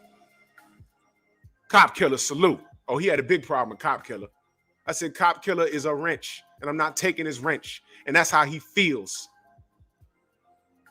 He said, yeah, this is a boxing channel. All those super chats you're getting, why don't you donate it to Gerald McClellan? I said, no. How about this? You're pro-cop? How much money did you donate to Eric Garner's family? Hello? Don't tell me what to do with my fucking bread, dick face. 503 line, salute. Oh, you going live for 78? All right, I'll get out your way. Let me know. How long? I'll get out your way. What time, 503? Let me know what time. Just give me a time. 5 minutes. All right, no doubt. What's your point? What up, bro? Oh, no doubt. I'm glad you're here, brother. I'm glad you're here, brother. I seen you around yesterday. Yes, yeah. I'm glad you're here, brother. All right, I got you, fam. I got you, fam. Corey McGowan in that super chat. Much love and appreciation. He said, "True, Drew beat you at black and blue." No doubt, bro. I don't ever tell anybody how to feel about law enforcement at all. I don't know what kind of experience they had. I've had some fucked up experiences. And I'm not a street dude, but there's been times where I was treated like a street dude, and these niggas ain't know me. So if he want to come on here and call himself Cop Killer, it is what it is. But I did ask that piece of shit. I said, yeah, you don't like that name Cop Killer? I don't like someone coming on my channel talking about their King Leopold and calling him a visionary, and in the same breath saying Wilder's dead and calling me nigga backwards with monkey emojis. Where the fuck were you? You pay attention to me so hard. Where were you when that happened? Silence. Y'all remember before I could shut down the chat? When I used to put up the racist shit and go like this and say screenshot it, Mr. Shelton was on it. Because I told y'all, documentation beats conversation. There's going to be a time where you're going to have an asshole like Captain Crunch try and say that, you know, we're out here and just doing this thing and the LDBC and we're just angry black people. No, we are a reaction to being treated a certain way. I got all the screenshots. That was my favorite one. What about, y'all remember the guy that came in here with George Floyd's picture and said George Floyd deserved it? You remember that? I got it. I got it.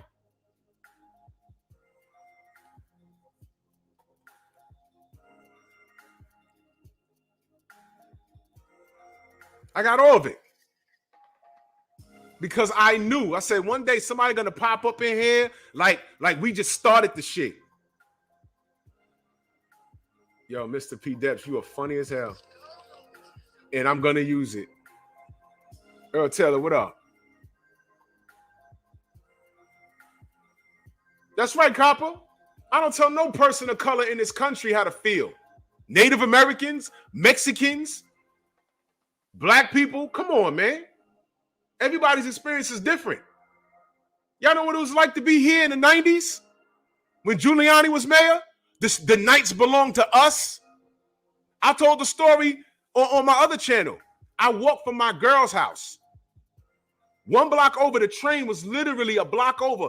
I got tossed 3 times by fucking 6 different cops, man. The fuck? And I missed the goddamn train.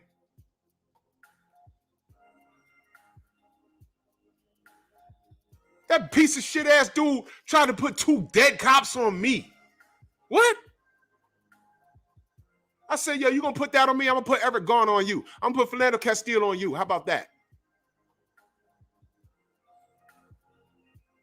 You don't know what I do. You don't know how many funerals I went to. But you know what I do for a living, though, right? You know what I did for a living, right? I said, you pull up my fucking work history. Where's the rest of it? Because that's false. That's not accurate. Some of it was true, but it wasn't accurate. Where's the rest of it? Yo, where'd you work? None of your fucking business. But you got on my shit. You tell me. You know what y'all don't know? There were questions that he could have asked and he could have found out who I was in 2 fucking seconds, but only another officer would know to ask those questions. And you would know in 2 seconds. He didn't know.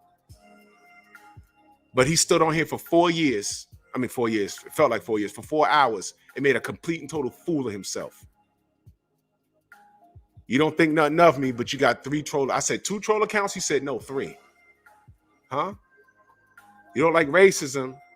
And you don't like the disrespect because I said Teofimo Lopez was acting like a little faggot. That makes me hate all gay people. I'm sure everybody in this chat has a gay cousin, a gay brother, a gay sibling, you know, anybody. It's 2022. Don't write to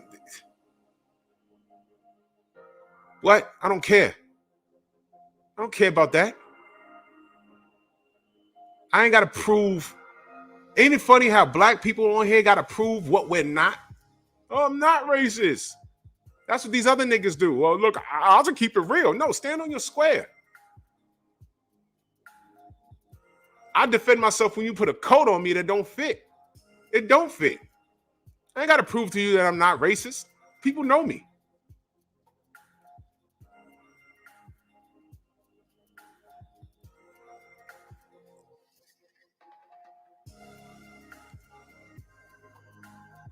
You sat on here for 4 hours, and I know you're watching me now. You homosexual male. Because I firmly believe that because you didn't deny it.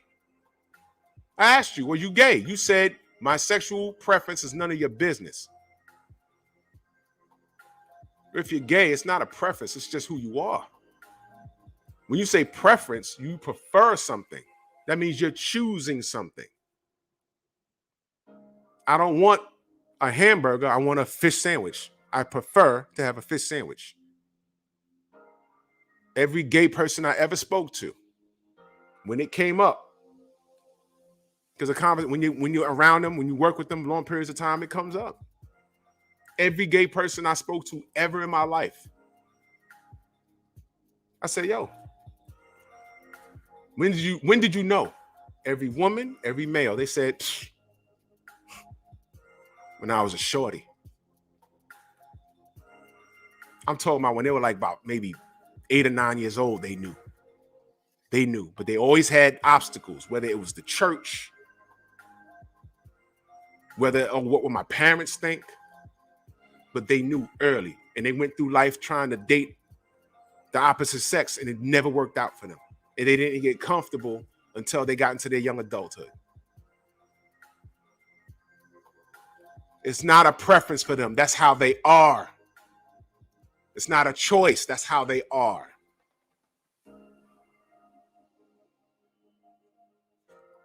What am I going to do? Beat them up? Make fun of them? No. For what? It is what it is. Are they stopping my money? No. Are they going to kill me? No. Are they going to rub off on me? No. That's not how gay works. So for Captain Crunch to come in here and put such emphasis on it, I said, hold on, man. There's something else going on with you. What's up? And he says my sexual preference is none of your. No. Because the night before, I got word that you was on another channel. You brought me up.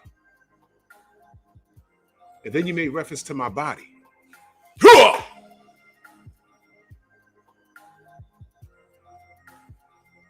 What was that? Sounds like you're having a fight in your brain.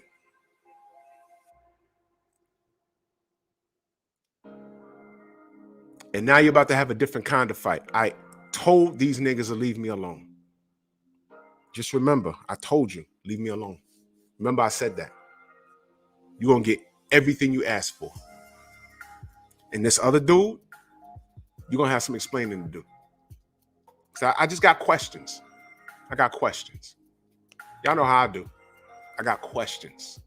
I want you to explain it. And if you can explain it and make it make sense, okay. It's not going to make sense because I got the receipts. And when I call for you, it would do you well to show up to explain yourself because I don't want to talk about you. You're not here to defend yourself.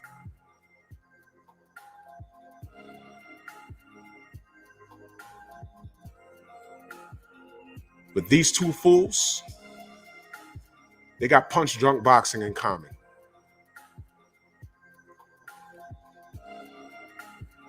A man I've never spoken to, that I've never said his name until recently because he kept popping up.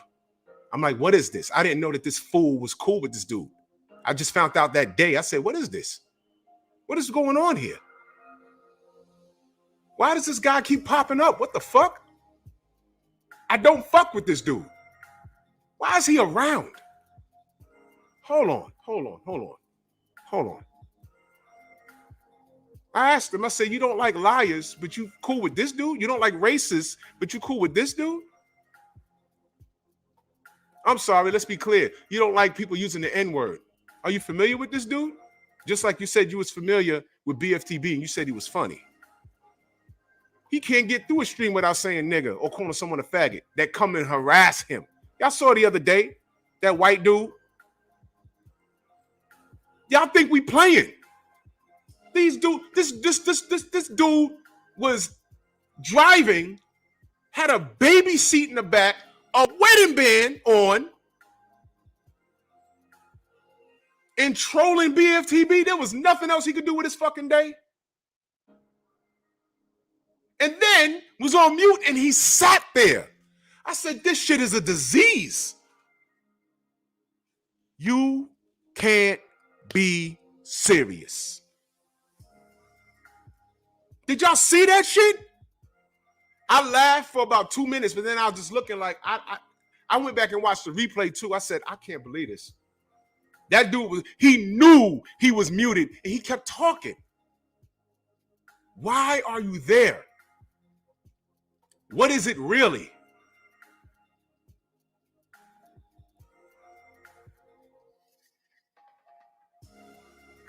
Does any of this make sense? Do y'all see why we be like, yo, what the fuck? You see the trolls that come up in Champ Size chat, in Boxing Egos chat, Black Fight Fan, all of our chats. They just come up in there just to do that. It's like, yo, what the fuck is wrong with these people? Listen, if I don't like you, I don't fucks with you. That's it. I don't go to anyone's channel that I don't fuck with. You will not find me there. When you saw me there, it wasn't me. It was this motherfucker. Now, I'm going to set these records straight. I'm going to set them straight. Because I wanted to, on God, I want to just talk boxing. And if you don't like me, don't fuck with me. It's that simple.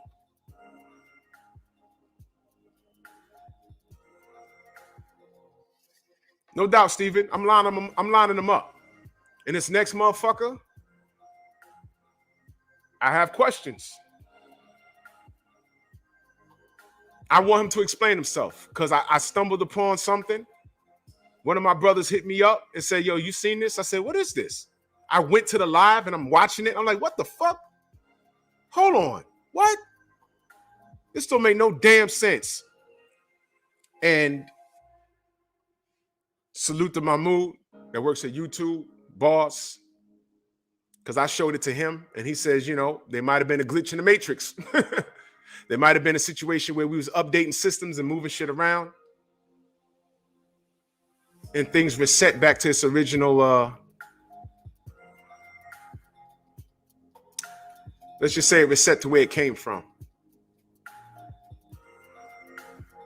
And I have all the receipts. So when I get ready, I'm going to reach out to this clown and I'm going to invite him on the platform. I'm just going to ask him, please explain what you're seeing. Because if you're innocent, just tell me what it is. But you got to explain this. Again, this is another dude I don't fuck with at all. There's a billion dudes on here that I don't fuck with, that do content, and at some point, they said my name. I don't fucking know you niggas. I don't know you niggas. I don't talk about you niggas. But y'all niggas talking about me. That's power. I couldn't tell you about what you talk. Let me be very clear. I don't go to Punch Drunk's channel. But somehow I was there. I don't go to his channel, but somehow I was there.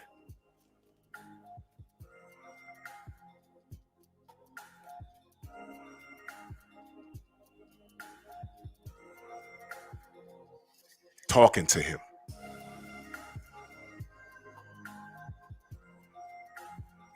Motherfucker, I don't fuck with you. I don't fuck with you. You've never spoken to me. I heard you want to talk to me, but I don't want to talk to you. I know enough about you to say that I don't want to deal with you. It's as simple as that. I don't make no diss videos about you. I don't talk about how you conduct your business. When you flipped your car and went into a coma, I didn't say anything. Behind the scenes, all I did say was like, yo, I don't know if he's a family man or not, but I wish him well. That's all I said. And then all that other shit leaked out. And I said, oh, I still ain't got nothing to do with it. But I find it strange how your new friend wants to call me all kinds of liars. But then on the police report, you gave a statement to the cop about what happened in that accident. There's nothing on there talking about a bus. I'm sorry. That's officer talk. A bus means ambulance. Showing up and someone leaving in the ambulance. No. None of that shit was any of my business. You fucking talking to me, you bitch ass nigga. You keep fucking talking to me. You keep fucking talking about me. I let time reveal all the truth. I'm not making no fucking threats. I'm a grown ass man. I'm not making no threats. I'm letting time reveal the truth. If you put your man up to that, you set him up for failure. You got your fucking channel. You got your core audience. They love you. Keep it over there. You talk about us. We don't talk about you. This is the most attention I'm ever giving you, motherfucker. Motherfucker.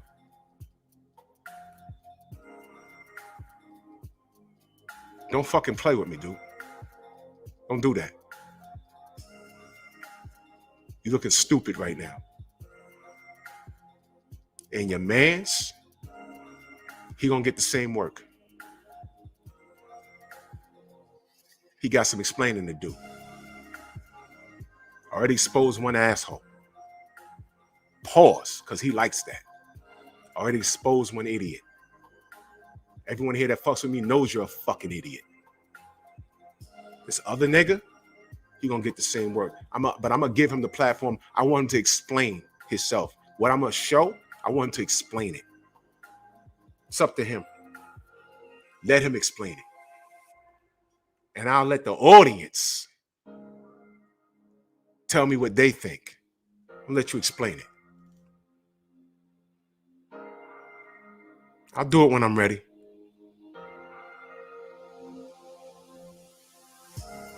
You motherfuckers here for the drama.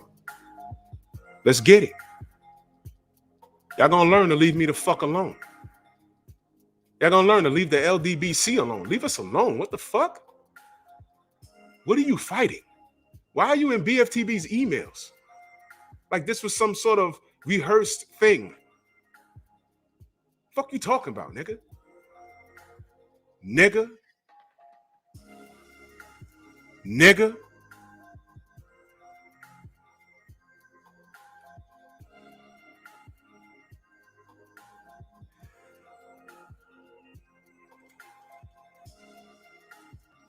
I think you don't know, now you know, nigga, nigga, nigga.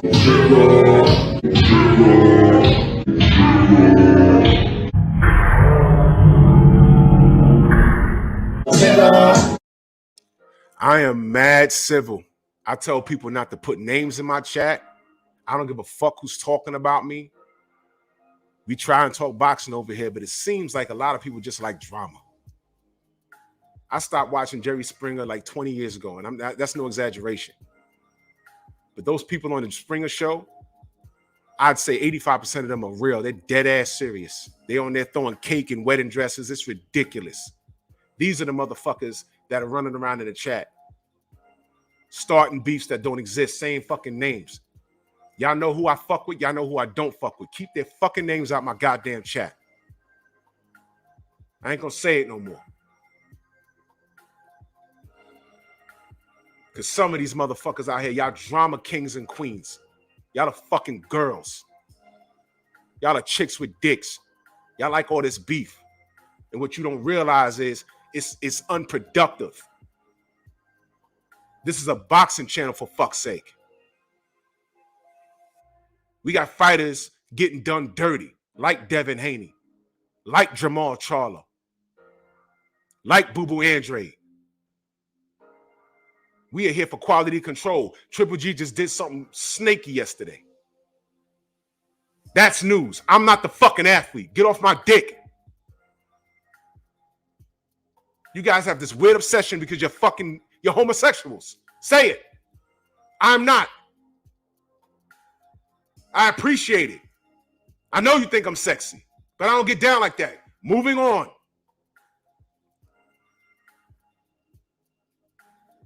Motherfuckers be having 20,000 subs. You go live, you got 10 people in your live. It don't match.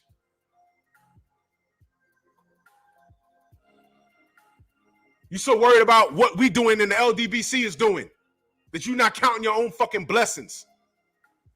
The true definition of mind your business. If you mind your business, you'll be more successful. Why the fuck you worried about what I'm doing? I don't know shit. You don't know shit. He fake. He's a hack. Good. Then don't fuck with me. But I got 10 different niggas making 10 different response videos. And then when I turn around in 28 days, I got like 112 new subs. What? I'm doing something right because y'all talking like girls. Like girls. Y'all talking. Y'all can't figure out how a guy like 78 Sports TV could put something so huge together. He ain't got the education I got. He don't talk like how I got. I got a fucking MD, and I know this about boxing. I know that about boxing. But you're not 78. That's your problem. You think that's your fucking problem. If you would just focus on you and being you, there would be no problem. And you know what the fucked up thing is? We can all be friends and family in here. It ain't even got to be like this. It ain't even got to be like this. Clarence, I see you.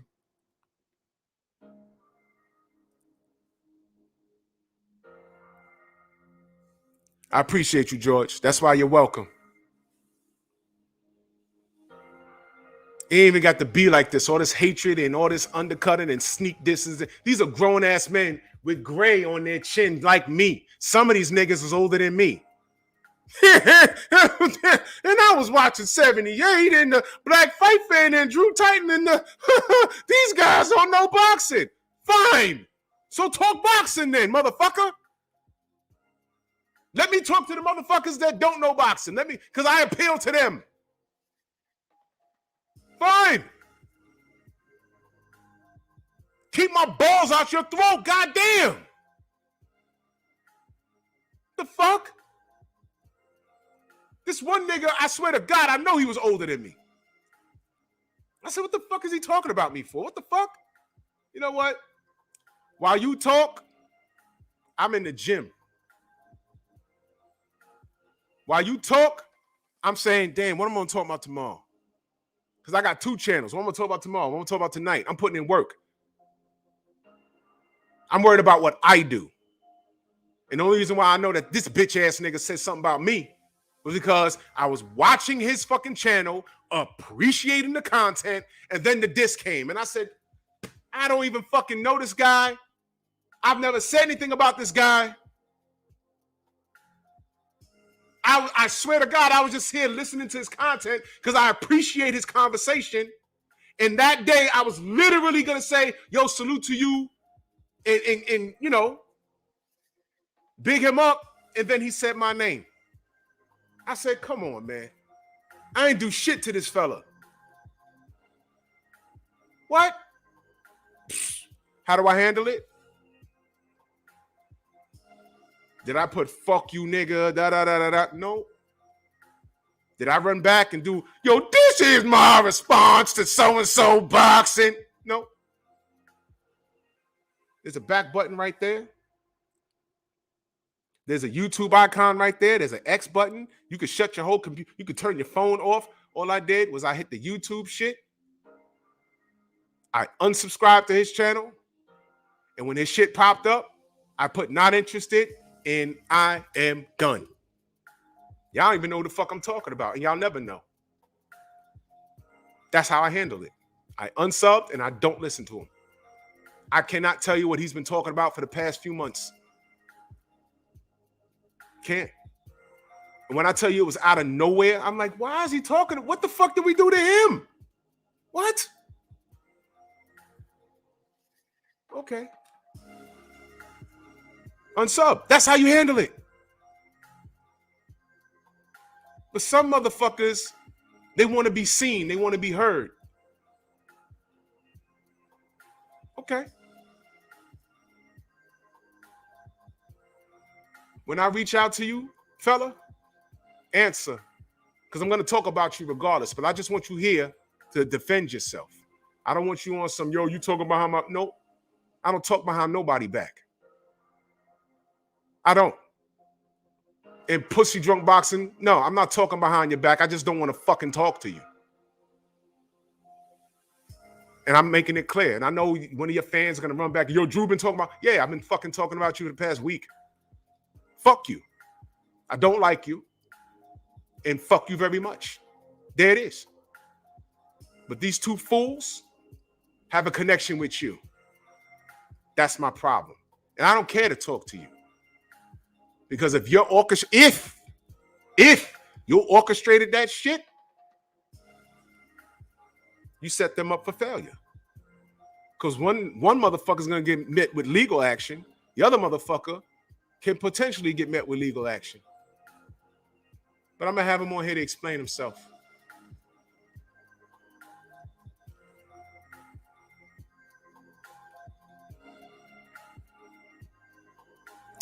Moral of the story is, leave Drew Titan alone. Just let me talk boxing. And if I don't know shit about boxing, fine. Let the blind lead the blind. It's your GoFundMe ass.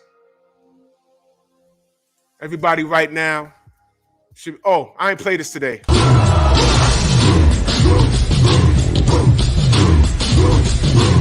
Yeah, go on!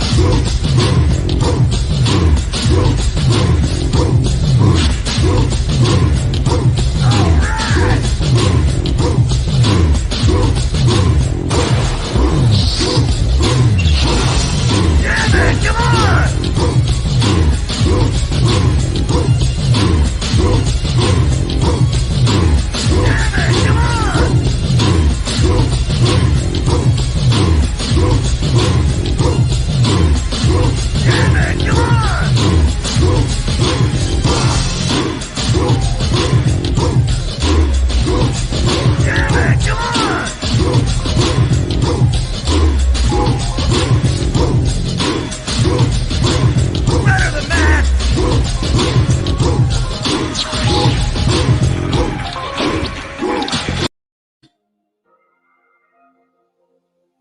Ain't a goddamn thing you can do about it.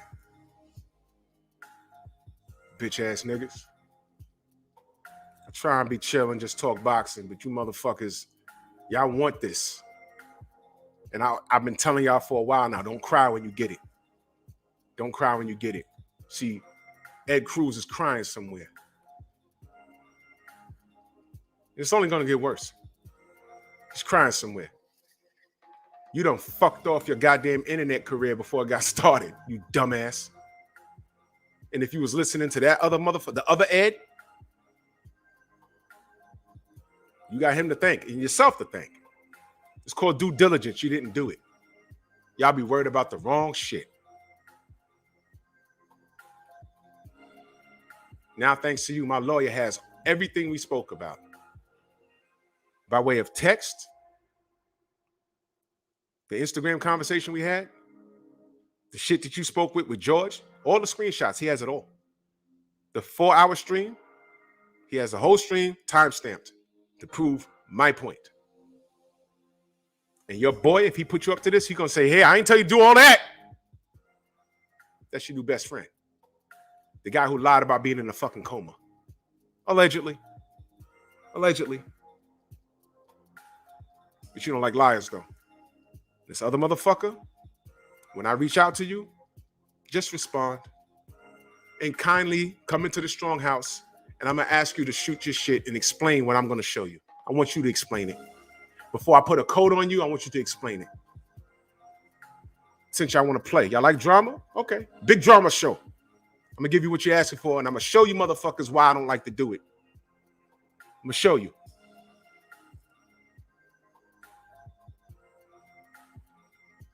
Tay, what up? I'm just about to close up shop. No doubt. But right now, I need everybody to head over to 503 Lion. All right? He's holding it down for the general.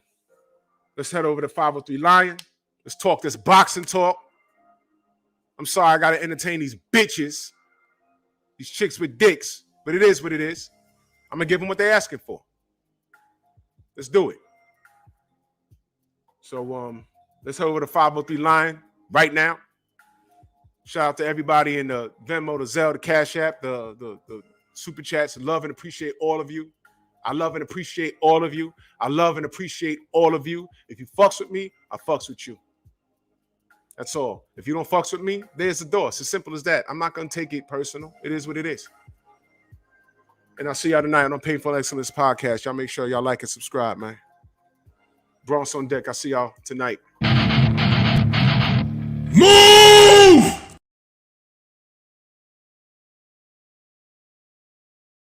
Sip the juice. I got enough to go around, and the thought takes place uptown. Well, you should let me help you with that. So considerate of you, Jimmy, but you know we don't allow niggas in the house, so it's quite all right. It really is wonderful to see you, son. You keep up the good work. Oh,